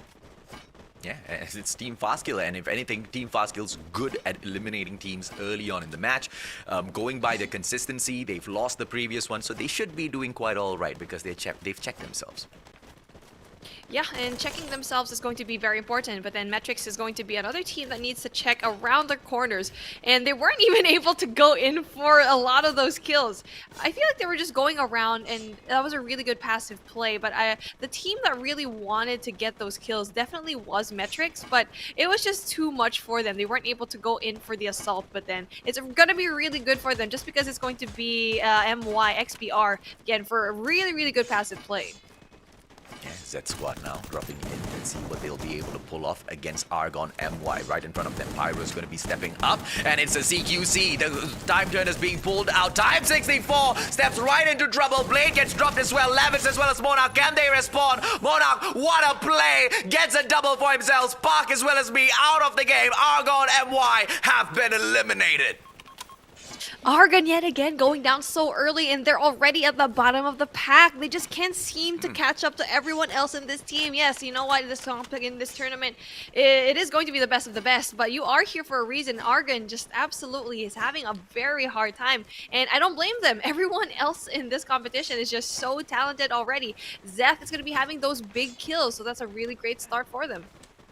I'm not sure how Argon MY got caught out at Factory, right? I mean, you step into Factory, the first thing you'll think of is using those vantage points. You go up the stairs, and it's always easier to look down than it is to look up. You get those headshots a little bit easier as well, but it's just the terrain not being played at all. Hangar, the whole of Factory was just overcome by all of those players, and Argon MY make that early exit. Let's see if or not we will be able to see similar sort of fights, ladies and gentlemen, boys and girls, onto that field. Cape Town has been dominated by the side of Blacklist International, and they will be able to move on towards Kota Tua a little bit later on, with the possibility of coming across Fastkill as well as Almighty early in this competition. They're just going to be staying there in Cape Town. They are going to be taking some shots, though, and it's going to be important for them to really go and pull through. But then, a lot of these teams have been outside of the circle. They still need to make their way in, which is going to be impressive, just because you see a lot of these teams are still alive. Usually, by this point, we already see like around 2 or 3 already out, but then it's going to be good. Bloody Heads is holding on, which I liked seeing, so they're doing a good job at being a little bit more passive. Maybe they're listening to us right now, right, AJ? I hope so, right? Because Bloody Heads, they bring in a lot of promise into the competition, and I want to see them step up from the get-go, man. I mean, when everything is against them, when they've got their backs up against the wall, they truly do shine. Now, beautiful ITX shots coming in for Do Easy as they get eliminated. Once again, do not bring the vehicle out into the open. You get that little sucker exploded, and you are stuck. You are a sitting duck, and all the other teams need to do is just fire off a couple of bullets towards you, and there's no way you're going to be able to survive. Yes, glue walls can help, but this is such an open terrain. A vehicle's such a bad idea. Yeah, the vehicle's gonna be so bad, and Do Easy just did not have a good time. They don't have the utilizations of any of their utilities. The guns, the gunfights, even the mobility is not there either. But then another team seems to be like they want to be part of the mix. Metrics is going to be up against ITX, but then it's gonna be not that easy just because, oh, I think they're going, yep, they're gonna be going away. They don't want to engage in that gunfight. Enigma X right in front as well. So ITX needs to be a little patient as they go in with this push. Nade going to be tossed in by Zapnu. Now they have to be careful because if the side of Enigma X pulls in a couple of snipes, it's going to be quite detrimental. But Enigma X, they don't really look like they are in a position to take any aggressive fights at all. In that watchtower is one place where you do not want to be. If the approach comes in from ITX, a couple of nades in there, bye-bye, game over for those two players. Yeah, it's going to be such a hard position to be in just because you're just stuck there, you can't get out, and ITX already knows there's two people over there. All they need to do is actually push as a team, and just one grenade will do so much damage already, and it just seems like Zapno is going to be able to do that. Look at him, man, using the terrain, using the leaves on the tree to block any of those shots that will come through. I mean, the shots are going to go through, but if you've got no line of sight, it's going to be very, very difficult to make sure the pressure from ITX stops. And now EMX with Slumber 2 firing off all of those shots towards Strix. Is he going to be able to get it down here? The tree not pulling in much help at all. Time Turner gets brought out. Enigmax still alive and kicking. But Losum now getting his health knocked down. Wall get kicked onto the ground. Black goes down as well. Slumber as well as V2. Both of them alive in this watchtower, but not for long, beef. Like I said, if the approach comes in from ITX, 2 nades is all it's gonna take, and Enigmax, they do not have a position here. Absolutely on point, hit the nail right in the coffin, and with just that, 2 members left for EMX. It's not going to be easy just because ITX is going to be right around the corner across them. They need to move, and they're going to be sandwiched real quick, and they can actually go out there if they did push in just literally right now. But then Trix is going to be taking a lot of that damage, but then is going to be able to go in for the heal, for the pickup. But then Slumber is going to be taken out. Really good gameplay. That was a really good sniper. Yeah, absolutely. And now they have... This is just game over, right? The best case scenario for Enigmax right now is to perhaps take 1 man down together with them. And 2 men down is just a little too hopeful. Our MTX, 4X-Men Expert. Now they go in for the slice. Maru as well as Jabat. They go in. Xbot 77 on the ground. But Rin OP will be able to perhaps stay alive a little bit longer and maybe bring in something different later on. Manchai as well as Rin alive and kicking from the watchtower. They've got vantage point, but 4X-Men Expert will be able to catch them off if they can bring in a couple of nades. Enigmax in for a similar situation towards the right of MTX. So it's just like a response, and it's just really unfortunate that 4X-Men is just right there to get rid of MTX. Well, Metrix is going to be having such a hard time just because they're stuck. They basically did what ITX did a while ago, and ITX is just chilling right now. They're basically getting the same medicine that was brought to them a while ago. Yeah, let's see what will 4X-Men Expert be able to do. 1 player running at the back there, and that's still from 4X-Men Expert. MTX will not be able to take any shots whatsoever because look at the snipe, double snipe setup there from Goku as well as Jabat. I'm not so sure as to where they are looking, so it'll be quite cool to see their perspective. Manchai having an eye on the factory to make sure nobody comes in here for the push. Bloody Heads right behind them. This is going to turn out into all-out chaos shortly with 4X-Men Expert having so much to feed on. They need to be quiet just because there's just 2 people left. The passive play needs to ensue and just play for placement points and really just play for the vultures. But then speaking of Wheels, it's going to be going down. Embalor is going to be the only person left for his team. Everyone else needs to be gone for the pickup, but then it's going to be so hard just because there's so much pressure already coming in from beside there. But then Embalor, big kills already, but no, Zep Squad is going to be eliminated, and Embalor does the job at being the MVP for his team. Oh, wow, what a play, man. Embalore in the house, goes in for the pickup onto Limit as well. Not only does he win that gunfight against the squad solo, he brings his team members back from the brink of death as well. Now, 4X-Men Expert trying to take the fight up against Bloody Heads. Remember what I said, these are just kills falling all around the map. Easy pickings for 4X-Men Expert, and they have got the bigger compound. They have got the prime position, and Bloody Heads will fall into a very, very, very tough spot if they don't start moving right now. Similar stuff can be said for X-Men Expert as well. They cannot take advantage of the zone beef.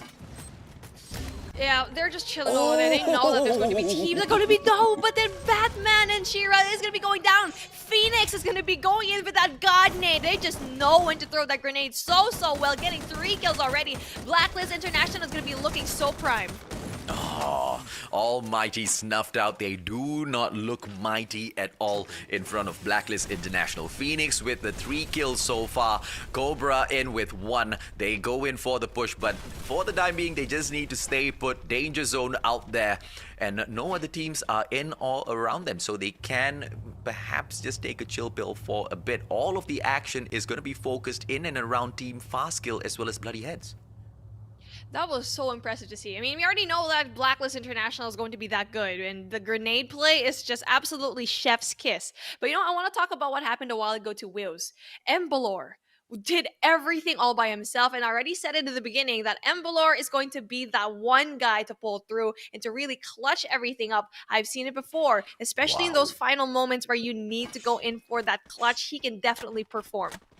Yeah, GG to the blue zone. It's gonna be dragging everyone out into the open. Now, the best case scenario here is you want to hold on to the position that Views has because it's elevated, and if you can find that vantage point for yourself and have that bird's eye view onto all of the other teams that try to squeeze in towards that safe zone, you should be all right. The usage of the foliage in and around you will help out as well because the tree does block quite a bit of those gunshots. Not against those nades though.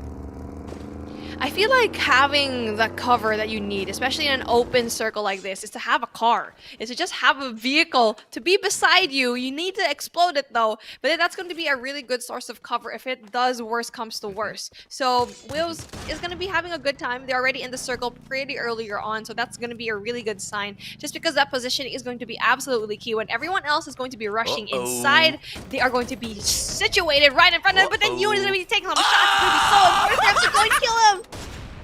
Oh, Mark gets taken down. Yoon in here for the stab, and he manages to go in for the kill. Monito now taken down. Shark will be on point. Morgana from the back goes in for the delete onto Monito as well. Bloody Heads, they are holding on strong here. And this is how you play Factory. You get up onto that second floor. You buy yourself a little bit of extra time. Vantage point in here. Morgana cooking up that nade. Let's see if or not this Chef's Kiss will drop in there as well. But the 3-on-1 situation will put Morgana out of the equation.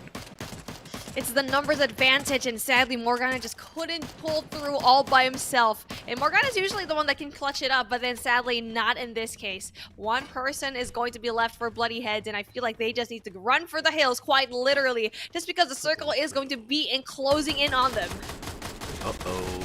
And now Ali taking all of those shots. Pulls in the glue wall right in front of himself for the backup, and a couple of shots coming in from his left-hand side as well. I'm not so sure as to how that's going to cover all of his angles, but ITX will be able to bring on the pressure onto 4X-Men Expert in the meantime. Goku now has only the boulder in front of him. Shad going in for those snipes. Nade after nade getting tossed towards Goku. 4X-Men Expert not in the best of positions right now, but look at how they've flanked all around the circle. They are going in for a tremendous booyah, but it's a very risky play.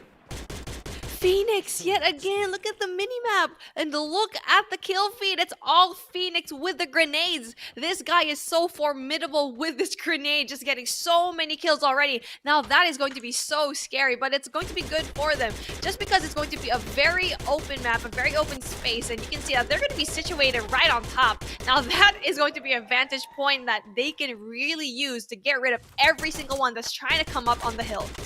Yeah, unless the zone starts moving and they have to start moving downhill, because then it's just gonna make them little running ducks, which are quite oversized. Very, very easy to take down on the battlefield. Beautiful time turner pulled out by Shad here just to survive. 71 on his HP, tops his health right back up. The zone is moving, so these teams do not have much time in here. ITX still in with a full squad. 5 kills in the bag so far. Catches Spade off guard, who pulls out the glue wall. Now cooks the nade up, goes in for a toss. Is Spade gonna get the kill out of the zone? He gets knocked down, and the delete will come through as well. Whether it's from a team or the blue zone, we will see, Beef.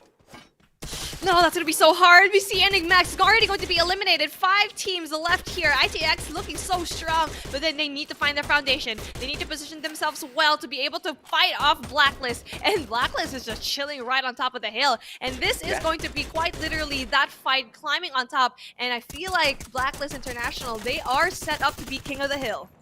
Yeah, look at this. 4X expert out of the equation already. Blacklist International, they're making their way in towards the next zone. Throughout the whole time, they have managed to come into this part of the map. They have maintained their vantage point. They stick around to the edge of the zone, but they always want to make sure the bird's eye view is with them and with nobody else. And that has been one winning reason for the side of Blacklist International. Now Views with 5 kills in the bag so far, all from Mbalore, might I add, looking to take down Blacklist International, who have got the better position. And they will have to come in for the push because Views can stay put.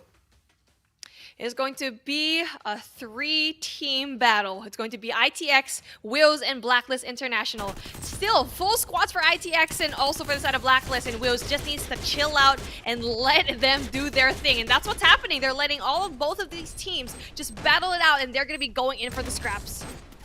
Yeah, absolutely, man. ITX now with Shooks as well as Zapnu. Are they going to go in for the pickup, or are they just going to go in for those gunfights? Because now all that is left here is Zapnu. Man flank gets taken down as well from the side of Blacklist International. Views getting it done really well with the help of ITX Zapnu from the back. And these snipes will be able to put in a few more extra pointers for the side of Views. Mbalore now will have to step up to the plate yet again. Nade flying through from the side of Blacklist International. Cobra goes in for a knockdown. Mbalore takes Cobra out of the equation, and right now he can't pick Limit up. Mbalore is all alone. Aoki is back on his feet, and now Phoenix all alone in front of him. Zapnu eliminated by the side of Blacklist International. Phoenix with those shots. It's a 2-on-1 situation. Views for the win here, or will Blacklist International find it? Phoenix eliminated. Views finally get it done.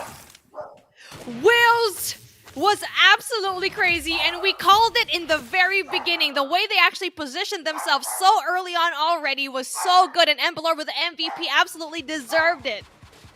Yeah, absolutely. No idea where the little puppy is from, ladies and gentlemen, boys and girls, but we do apologize for that. Limit, Lei, Mbalore, Monmon, Alforte, as well as Aoki stepping it up. But you know, consistency is key, Beef, and if you cannot keep it up, you don't. I mean, these wins, these booyahs don't really matter that much. So we want to see if or not Views can pull off a similar sort of a position maybe at the end of this day, right? Because match number 6 will come back through. Ladies and gentlemen, boys and girls, let's bring right back on our awesome host, Danalee, as well as Holla. Oh, thanks, guys. Wow. What a game, Holo. Yeah, and Woos and Blacklist, top 2, right? We saw that, we knew that there were going to be very strong teams going in, and seeing them duel at the very, very end, that's exactly what we expected. So very nice to see them in the action. Very hot and heavy. Awesome game. Yeah, absolutely, man. I mean, 4X Expert, they tried their best, but they went in for a strategy which, for the life of me, I cannot figure out how they thought would be effective. They split up in Battle Royale. The worst thing that you can do is split up. You are down in numbers, and the numbers game always wins. Yeah, maybe it's just sure. so early. Maybe it's because it's so early in the season they decided, okay, we did well in our first round. Let's just try something funky now, and if it doesn't work, then just go back to the usual strats after this. Yeah, absolutely. Yeah, now, but Beef, you know, through that match. Yeah, sorry, Holla. Through that match, right, I didn't really expect Views to perhaps perform in the way that they did. They might be a team that I counted off a little bit too early, right? But it was really, really cool as to how they took that final fight. And positioning was everything. Was it luck, guys, or was that planned, right? Because I wasn't really looking at the map. I was paying so much of attention to Blacklist International. Did any of you manage to catch that, Beef? Well, yeah, I was able to call it in the early match already. They positioned themselves so well, and it was not just that. The fact that they had to wait for ITX and Blacklist International to battle each other out, they were just there on the side. They were going in there for the picks and eventually getting so many big kills already, eventually getting that first booyah is so impressive to me. They're adaptable. They showed very well how they can adapt to the times and whatever happened there. Not only that, great positioning already in the first half and that adaptability and their they're able to get those picks at the very end. Yeah, agreed, man. Hollis, sorry, man, you're about to say something. No. I just agreed with that, and I think that WoW's really stepped it up, right? Positioning is very key. I think the numbers, just making sure that you have, sheer mass, in terms of bullets, utility, all of that stuff, making sure that you're in the right position at the right time. Wu's positioning was really on point in that game. Yeah, absolutely. And Blacklist International will be looking for a potential booyah coming up in Kalahari. That is their map. And Danny, you've already pointed out so many times as to how really, really good and how much they like Kalahari, right? Based on their performance back in Season 1 all the way through in here as well. They've been doing quite well, even at Bermuda with the game of survival. It's just that, at the end they got caught out there. Yeah, I think in the case of Bermuda, I kind of want to say it's also a little bit of luck. But then when you're coming into a final circle like that and you have 3 teams going at each other, it's tough, right? Because everyone's shooting at each other.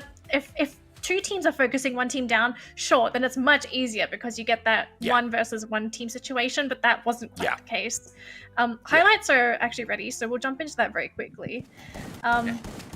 But if anything, I don't want to count Blacklist out, and I think we may have underlooked Wheels because we could be looking at a bit of a power dynamic with the groups now, right? So what if Wheels is counted out by SAF, right? So they get counted by SAF, SAF gets counted out by 4 men, but then Blacklist gets counted out by Wheels in this group, right? Because they're starting to see these playstyles come out. Yeah. Consistency. We need to see more from Views, right? I mean, so far it has not been very impressive at the previous MCP majors or at the FFPO. Views were all right. That was such a good grenade. But Views has been all right? And this is their opportunity to step it right back up. And I feel like they're positioning throughout that final circle. I love this bit. This was our first roadkill. Sorry. No problem. I understand that excitement, right? Views held their position so well, and it was a little bit of bad luck on the side of Blacklist International as well. Because initially they were maintaining top position, and then things just turned around so fast. All of a sudden, Blacklist International were in between Views as well as ITX. Yes. Yeah, that was the case. And I think what Wheels did, which was fantastic, was they completely walled off Blacklist so that they couldn't jump onto Wheels at all. And Wheels just decided, okay, this is an opening. Let's kill ITX because ITX is on the low ground. And I think at the end of the day, you guys would have seen it. 1 big fat grenade deleted ITX. I mean, that's pretty much all it takes, right? Just a nice grenade there, just to cook it up, and you're doing that. But look at Woos, right? Blacklist International, both of those teams, top 2 right there with points.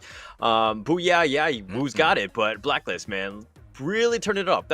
Those 10 kills are pretty crazy if you think about it. Yeah. Fast kill MY, consistency. This time they kind of do a little bit better than the previous match. They are consistent in doing good, and then doing bad, and then doing all right again. I think they're going to get kicked out early next round. Oh my goodness. Actually, I want to talk to you guys a little bit about the standings. So this is the second last game of the day. We've got 1 more coming up next, okay? So Blacklist are looking to be in a really good position to actually get first place at the end of today. What are the chances that they steal SAF spot? Do you think they're going to botch this last map? Because sometimes that happens, right? You have such a good first day, and then you just absolutely screw it up in that final game. Do you think Blacklist could do it?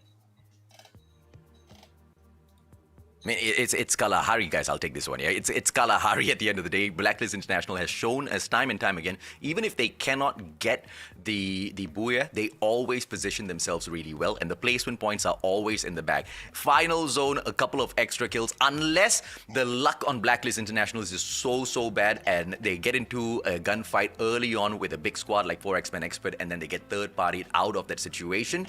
Then no. If that does not happen, high probability that Blacklist International will be moving up, but we cannot count out 4X-Men Expert as well. They've been quite consistent by placing up in the top 5. It's nice to see top 2 teams like that. in 4X-Men and Blacklist International. Both those teams in the same group. They're going to see a lot more of each other.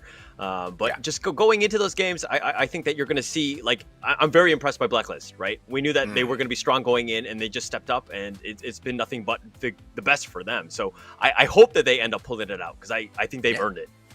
Yeah, let's pull in a quick round of predictions. Beef, you first. Who do you think might be primed to pick the Booyah up in the next round?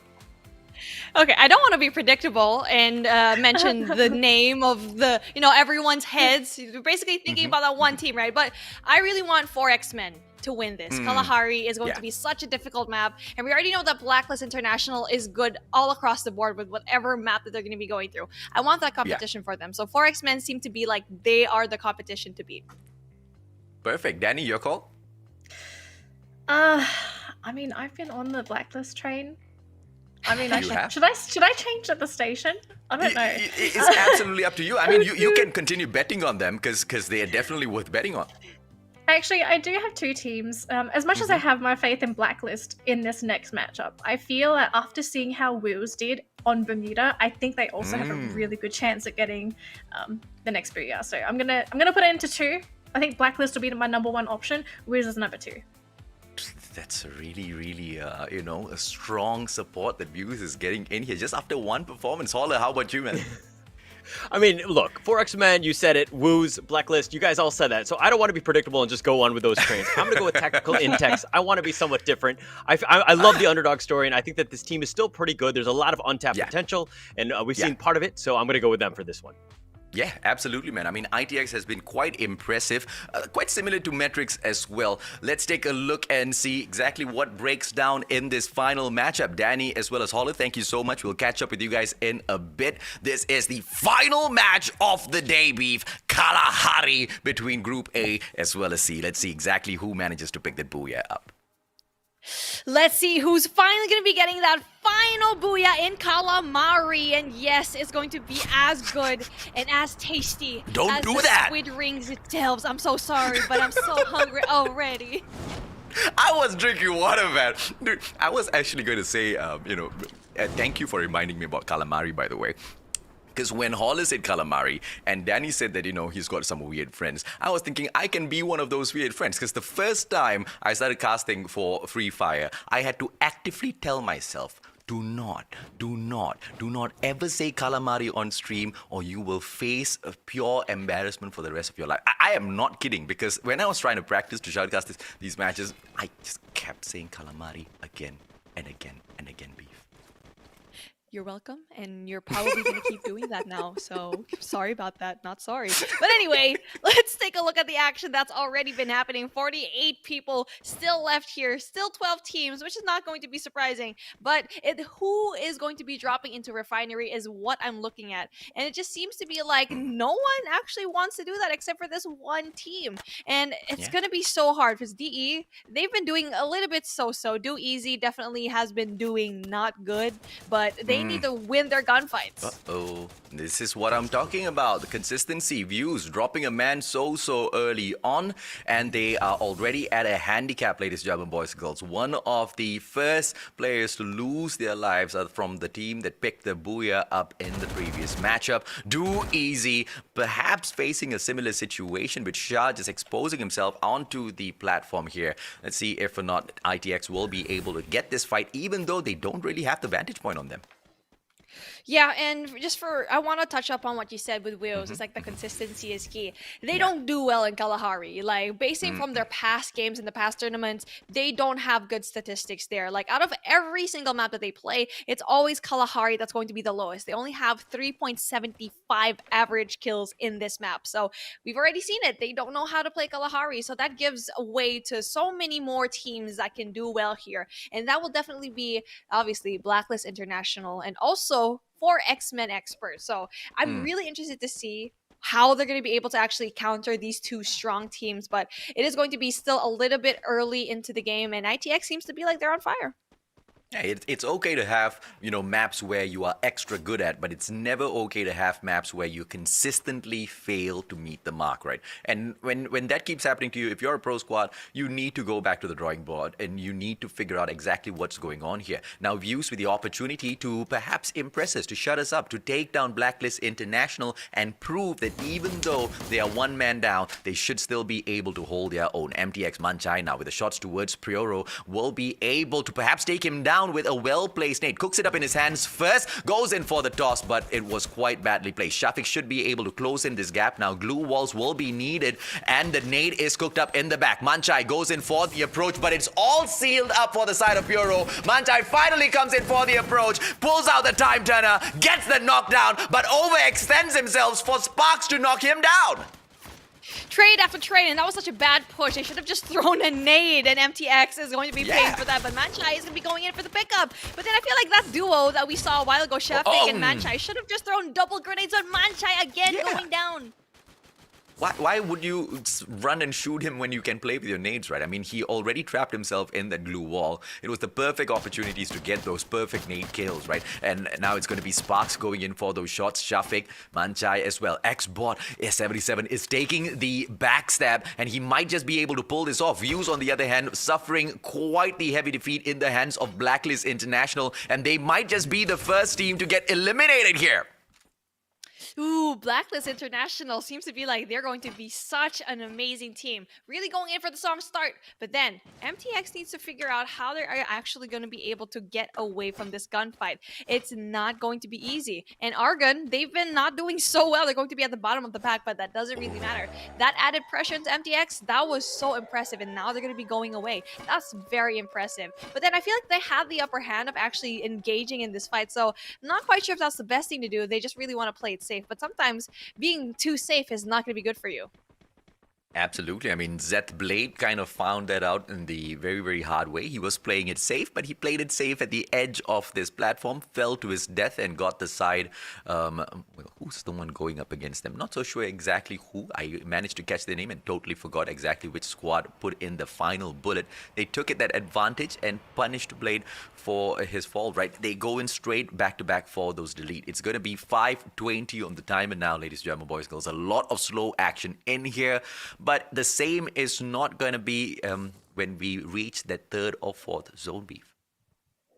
The third and fourth zone, that's going to be the bloodiest that you can actually pull through. And having one person down is not going to be easy. So they need to play it smart. And yes, it's still possible to actually pull through the zone with just 3 people. But you're going to be going up against a full squad, Blacklist International, and also, ITX as well. They've been doing so well here so far. A really great start. 4X-Men as well. It's something like a team that you need to look out for. And so far, I think they need to go and push through. Everyone that's going to be in Refinery, they have the upper hand just because they have that verticality. They have those platforms that they can just take a look and just really have that vantage point. But if it's not going to be in their favor, which I think it won't be, it might close in into a different map, which I'm really interested to see. Almighty now needs to start moving on in towards Bayfront, but let's see how luck will play out there, because if they move in a little bit too early, they'll meet Blacklist International, and that fight's not going to end up too well for the side of Almighty. We've seen how a encounter like that ends up in. Me picks up the katana for himself, and the side of Argon MY, they will be able to perhaps stay alive and kicking for the time being. Puro getting taken down earlier on in that botched up fight. But let's see how they recover from this. Views has got one player right in front of them. Maybe Argon MY can go in and end the role of Views in this round. And even though that Metrics had not, that lower ground, they didn't have the advantage, Argon still lost a person. So that's going to be interesting going into that, knowing very well that they're going to be meeting Wills in just a little bit. But hopefully we get to see better gunfights ensuing from both of these teams. They're going in there so passively, they're going to get a little bit of damage coming into that circle, but it doesn't really matter. But then they are going to be able to go out, traject themselves into the sky, and hopefully get to see a really nice spot. Yeah, launches himself into the air. Now Sparks looks like he's going to be all in the clear. Very, very risky maneuver because you never know exactly where you might come in and fall. Me getting taken out from the back. Embalore. I knew they should have paid a little bit of attention to him and put him out of this match. But instead, Embalore is able to punish them from afar. And now goes in for the delete as well. The timing was just so bad just because the last play of Argon, like mid-air, just like saw his teammate go down, and that was basically it. They can't go in for the pickup just because they're so far already, and the timing was just absolutely key. And Embalor did such a great job with the timing, knowing very well that they can't go in for the heal just because they're so far away already. But then it's going to be another team. Shark has been that essential player, fast kill, and they've been wanting to have that vengeance just because they were just so close to having that booyah.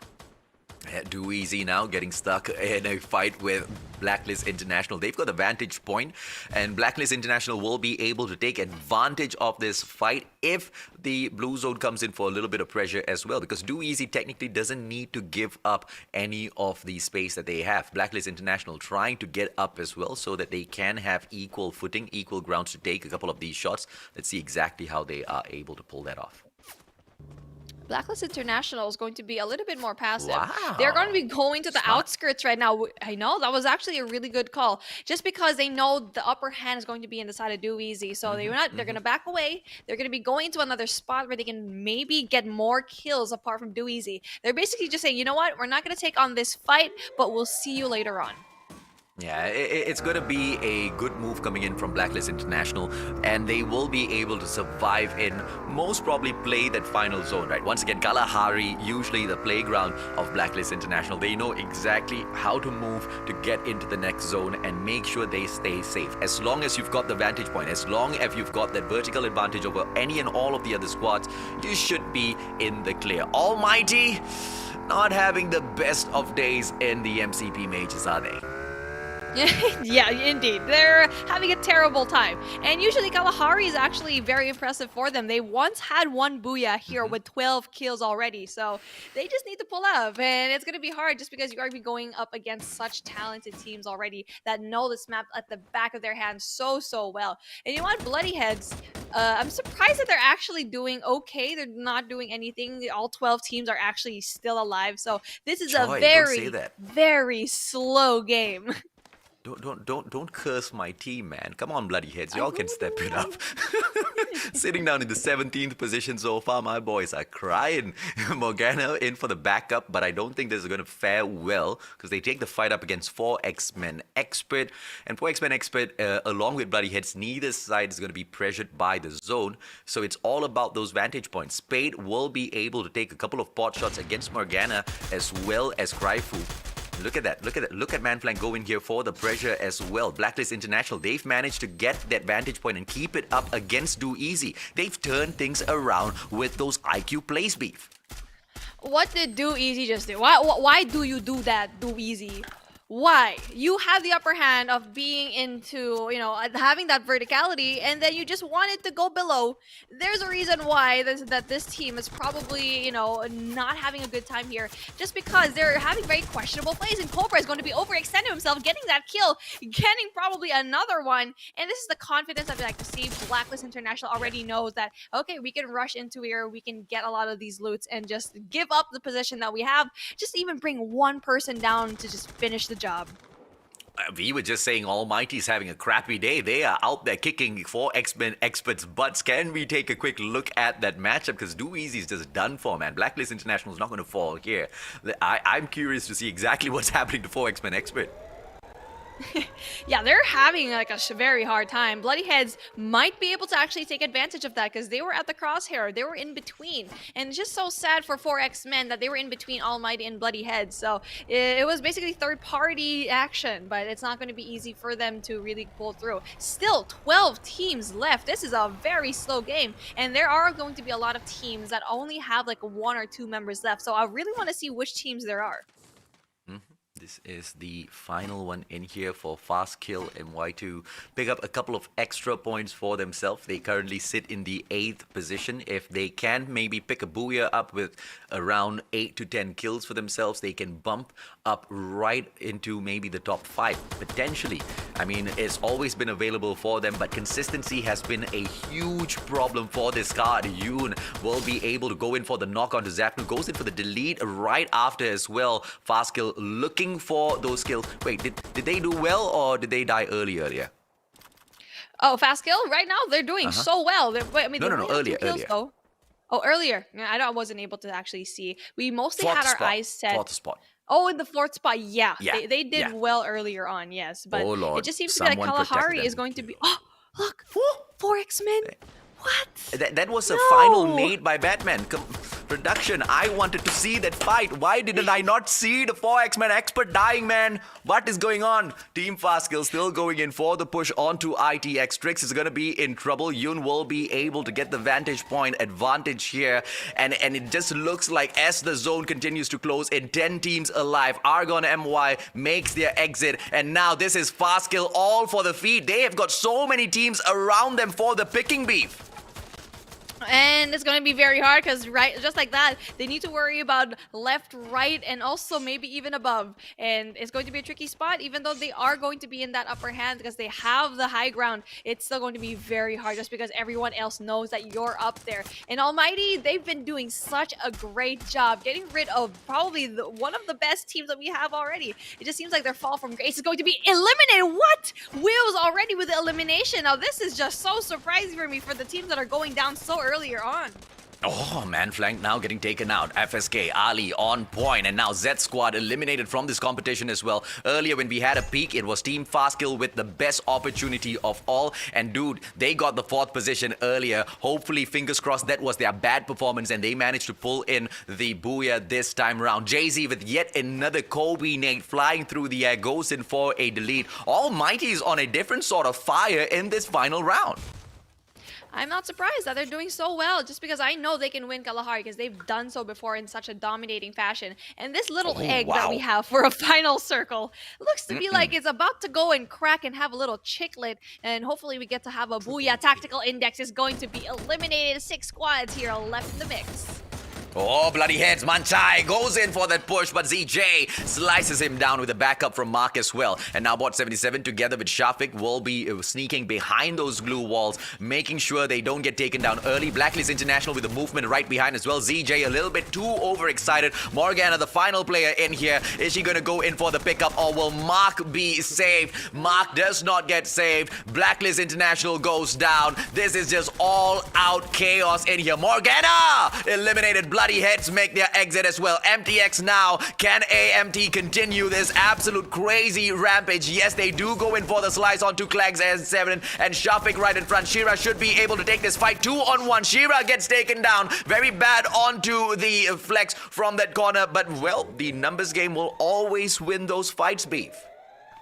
Almighty was in a tricky spot. They need to go out of the zone, but then they're going to be taking a lot of this damage. Whoever is going to be on top of this exciting egg is going to win it. But then Almighty is going to be trapped right below, so they might not even able to win this. It's going to be EMX as well, who is actually going to be able to get a chance. But then here we go. Finally, we see AMT. Almighty is going to be going up there and maybe getting those kills. Oh, FSK all the way through. Come on. Going in here for the push on that booyah. Eric Max right in front of them. Ali goes in for the backstab. Black is there as well to come in for the response. Ali 200 HP. Nobody's touching this guy yet. Ladies and gentlemen, boys and girls, Team Fastkill MY gets the booyah and they step it up. There's consistency finally, and maybe MCP Majors will be the spot where they finally shine. Monito, Yoon, Hadma, Ali, as well as Shark. Team Fastkill MY breaking a little bit of their old record here, beef.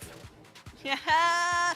Finally, Fastkill with a booyah, and they deserved it. They absolutely did. After that upset that we got here in our Bermuda map, they finally pulled through in Kalahari. They're basically saying, you know what? We don't care. We are going to win this in such amazing fashion. Even in the beginning of this round, they've been doing so well, and we thought that Almighty was going to be that squad, but no. The RNG gods just didn't get them. They just didn't get what they wanted. They were trapped at the very underside of that hill. They needed to go and climb up, but then they were already there. Fastkill was positioned and primed. Yeah, absolutely. They didn't get what they want, but you guys definitely get what you guys want. Our awesome hosts, Danley as well as Holler, let's bring them right back in here. Welcome back, guys. Team Well, we Fast had- Hill, man. They made sure they did not follow the regular, consistent up and down trajectory that they are always on. Holler, were you expecting that, my man? No, of course not. I mean, what we saw from Fast Kill was just nothing but inconsistency, right? Match 3, they were eliminated first, and all of a sudden, match 6, they get the booyah. This is like a Jekyll and Hyde. I don't know what to think of this team. Like, we thought they were good, but hey, it's about consistency in league play. You need to make sure that you're there, and so being as like the highest of the highs and the lowest of the lows, I don't know where to put you, man. Exactly, and Danley, Blacklist International, your team didn't really make the cut this time round.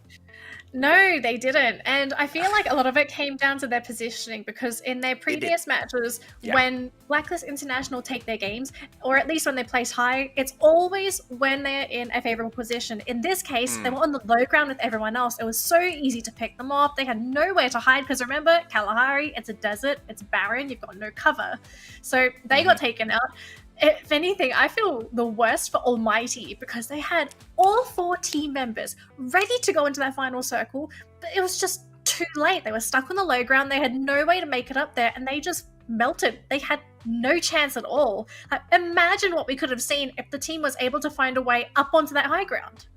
Yeah, and it's a little upsetting that we didn't get to see the fight between Almighty as well as 4X-Men Expert. A majority of those kills came purely from those Kobe nades, and Batman was definitely on point. And I do agree with you, Danny. They did so well for themselves, Almighty, finally stepping it up, but not being able to pull the booyah up for, the reasons of luck. They've played against their luck this time around, right after we call them out of that match beef. Yeah, absolutely. It's just like it's upsetting to see 4X-Men just go down so easily, and Almighty just did such a great job. And sadly, we weren't really able to see that, but luckily enough, we saw the kill feed, and that was enough for us. Almighty seemed to be like they just set themselves up for disappointment, especially not going in for that early rotation, going into that final circle, and it's just amazing to see. Finally, different teams getting different booyahs. Finally. and to think that 4X-Men Expert, are they the only one with a double booyah from the day? Yes. Were they? I think so. I think they were, right? The only team that get double booyahs. Yeah. It's unfortunate because I thought this was the match that SAF was going to get kicked down. And we saw Group C being the ultimate kryptonite for Group B. But I don't think that's exactly what happened in here. The opportunity was wasted by a lot of these guys who are aiming for that #1 spot, guys. Right, so I'm going to ask everybody to do a little bit of a guess because I did do some math. Now, the closest team to potentially take that spot was Blacklist International. I want you guys to guess how many points they needed to take over SAF. Blacklist around 30, right? 30-ish, 31, 32. Take into account they already played their previous match. So how many points would they have needed to score in this round? 20-ish then. So 20? Yeah. I'm gonna go lower. I'm gonna go about 12. I don't think it was that 12? Well, I can't do math, so I'm just gonna guess. 15. 15. All right, so if they were going to tie, they needed 13 points. If they were going to take first place, they needed 14 points. So the thing is, it was pretty close. So depending on what they scored just now in this round, we might see a new leaderboard leader. We just might, right?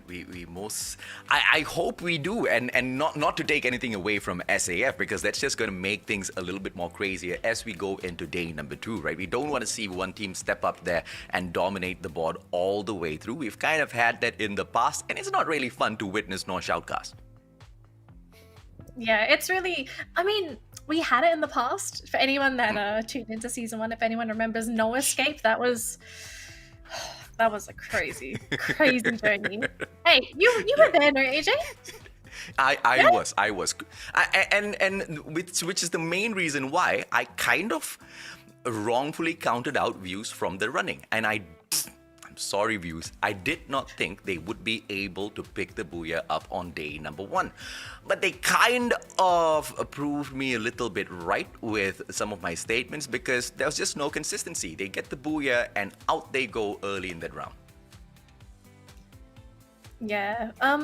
Why do you feel like it's the inconsistency? I mean, anyone can answer this. Like, why does anyone feel that Woos doesn't have this consistency for their games? Is it because they have to have a certain player? Is it a play style? Like, what's going on? It's a very let's say Embalor usually is going to be that top fragger. So we've been seeing it. Embalor has been doing so many plays, and that's the reason why Wheels is just so inconsistent. Just because if Embalor doesn't pop off, it means they're going to be having a very tough time into winning. Yes, they get a lot of booyahs, but also they fall so hard down from Grace, and it really depends on that one player. I cannot agree with you more, but I want to add on a little bit more as well. It's not just about Embalori just going in and performing, because the guy has been doing that really, really well. The rest of his team members really need to step up as well, Beef. Yes. So as a team, though, if you're kind of creating your own team, do you want that feast or famine type of player, right? Who you could just like ride with, the hot or cold? I mean, you're going to be really affected, right? And you don't have that consistency.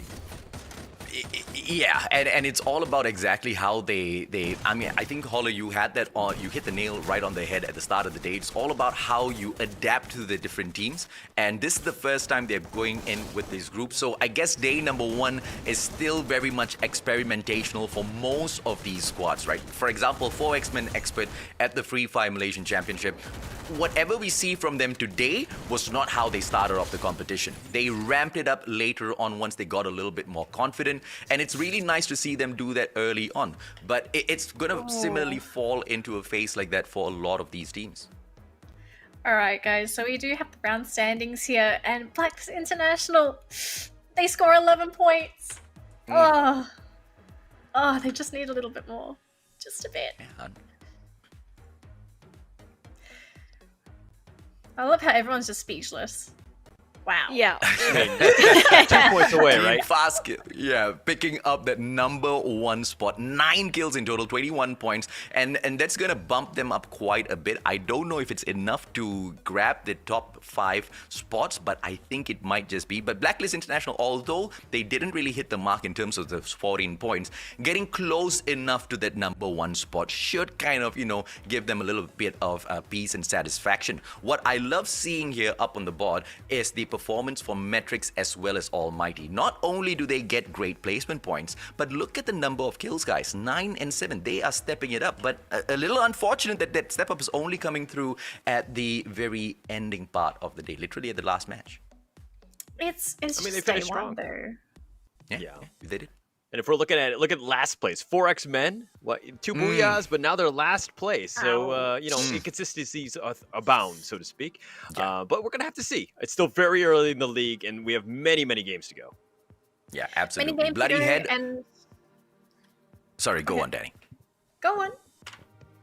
Yeah, Bloody Head Six. getting that 6th spot is quite good in comparison to where they were, in those initial matches, right? Because we started off with them in the 17th position, I believe, just before we kicked off the match number 5. So I guess they're stepping it up little by little, but nowhere, absolutely nowhere close to the team that was being the one main upsetter of the MCP Majors Season 1.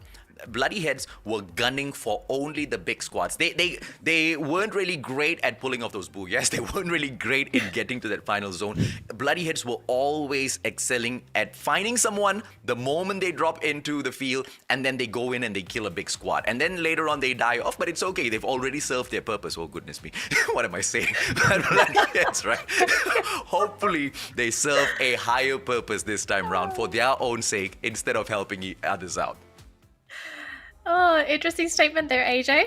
Anyways, speaking of interesting things, we've got that overall standings for day 1 for season 2, and of course we knew this was coming. Supreme Assault Forces are going to be able to keep their first place with 63 points, followed by Blacklist, who just missed out by a mere 2 points from tying first place.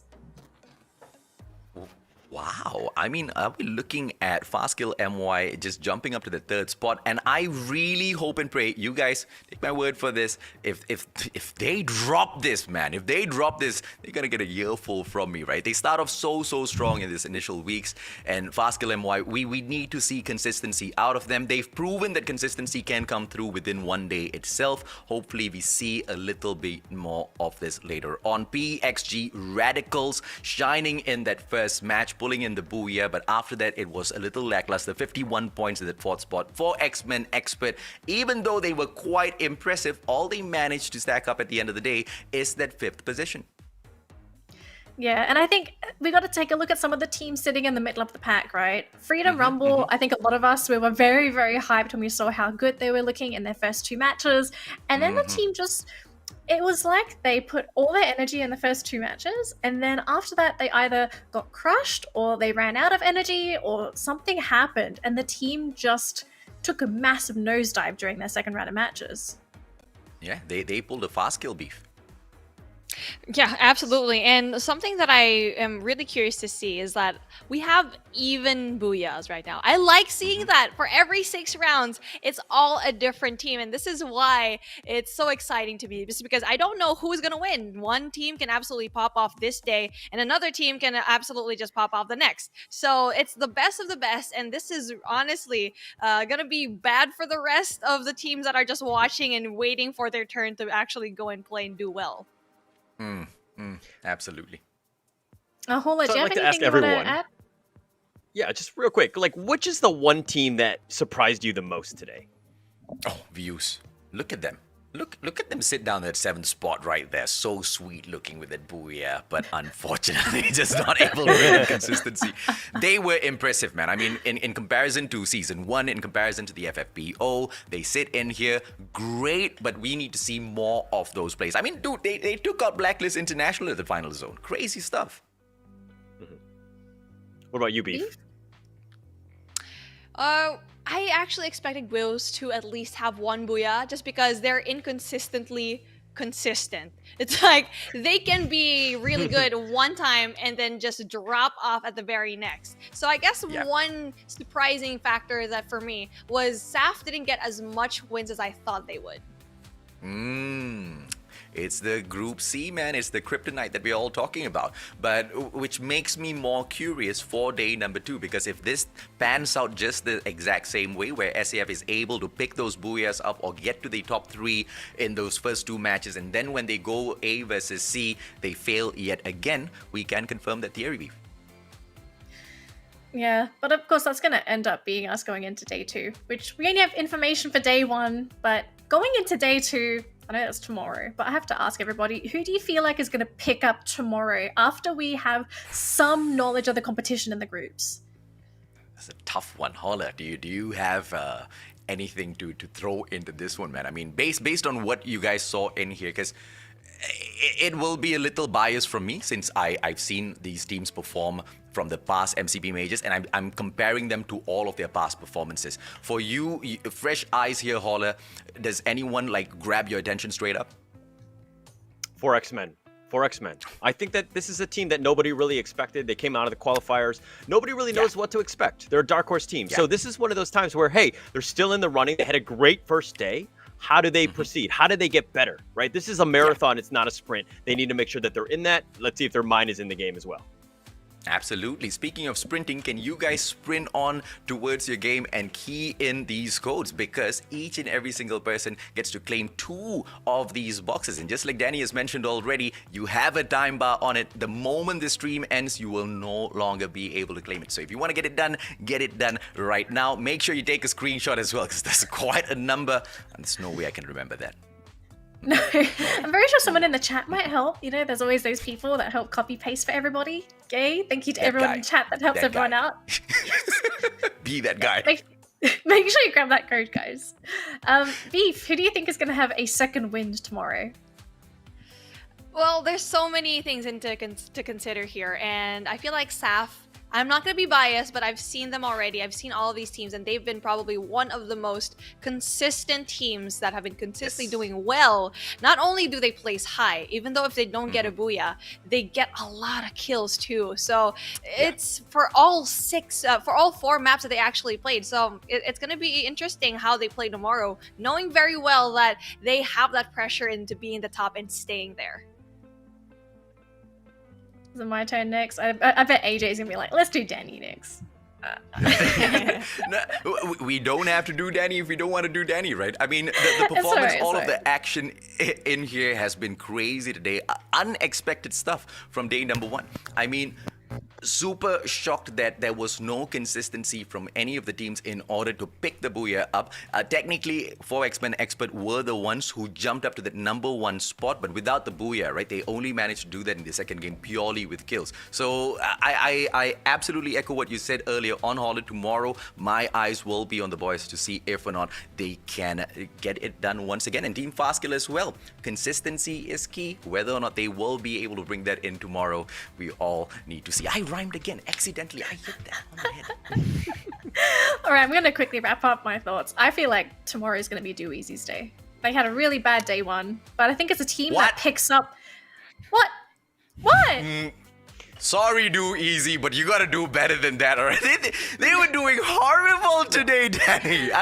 They need to step it up on all fronts. Listen, okay, I think they'll be able to do it, okay? Because we've seen them during season 1.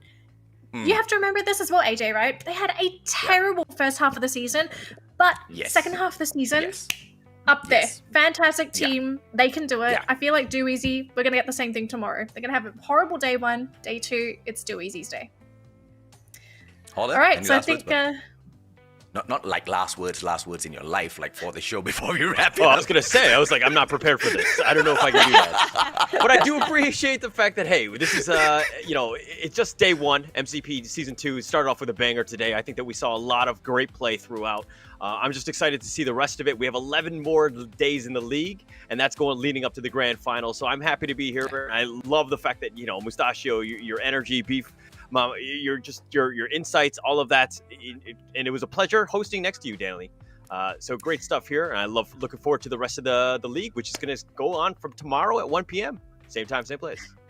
Wow, I thought he was going to tell us that we're done for the whole tournament. Like, wow, what a closing statement. Let me grab that opportunity then. Ladies and gentlemen, boys and girls, thank you so much for joining us on day 1 of the MCP Majors for Free Fire. My name's AJ. I'm the Mustachio down here with Danley Hollett as well as Beef Mommy. Wrapping up day 1. We'll catch you tomorrow. See you guys.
It's time to watch the MCP Major Season 2. Let's go. That's 2 down for Aries Tigers, and their aggression has not really paid off. As now they will get Hawk just gets down. As Alpha good for shots, they're gonna try and gun them. This is it! AKO! Not gonna be! Oh, wow! Chase out both! Geekman continues to survive. The King can return. Sign up now for the MCP Majors in-game qualifier.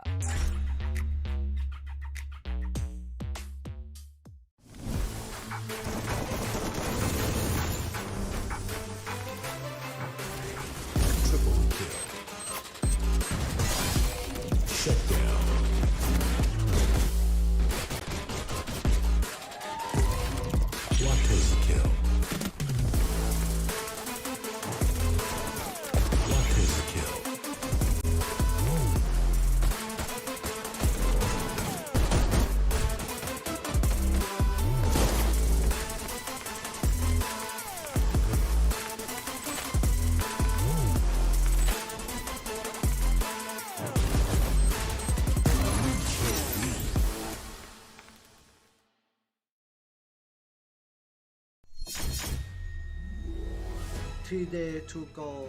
3 days to go. 3 days to go. 3 days to go. 3 days to go. There is 3 more days. Are matutindin. Are you ready? ¿Estás listo? Adakah anda sudah bersedia? Are you ready? Are you ready for it? Are you ready? 你准备好了吗？ هل أنتم جاهزون يا أساطير لعيد ميلاد فري فاير الرابع؟ Let's tune up for the party. Let's turn up for the party. Tune up for the party. Let's turn up for the party. Let's tune up for the party. Let's tune up for the party. 3 days to go. Are you ready? Wait, anime! Booyah!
Absolutely bombed and taken up by MS-25. That's 2 down for Aries Tigers, and their aggression has not really paid off, as now they will get overwhelmed by the members of Freedom Rumble. Your boy was going to be the third one on chopping block. Cops gets down as Arpav will take Red Panda down. Your boy was the last man alive, and it seems like Freedom Rumble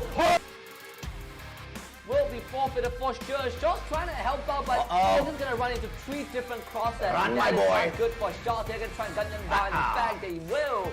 Shaw's is down. MS-25 picks him up, and now MS-25 pushes on forward. XL with the third one. And Shot will be eliminated. Catch up to Geek Fam. Can they do it? They got one down. Cause at the window. They're rushing in. They're gonna take out Cobb. Dress goes for a rotation, but he takes himself out. Cobb's down. This is it. AKO. Not gonna be. They haven't seen him yet, but now they do. Mr. D trying to survive this one versus 2. Turns the rock. Oh, wow! Takes out both. The all-barrel explosion. As well as Isaac, but we've seen this duo moving, and Dooeasy gets eliminated, and Balore goes in for the Black Cobra, and it looks like the Blacklist International are gonna be on a handicap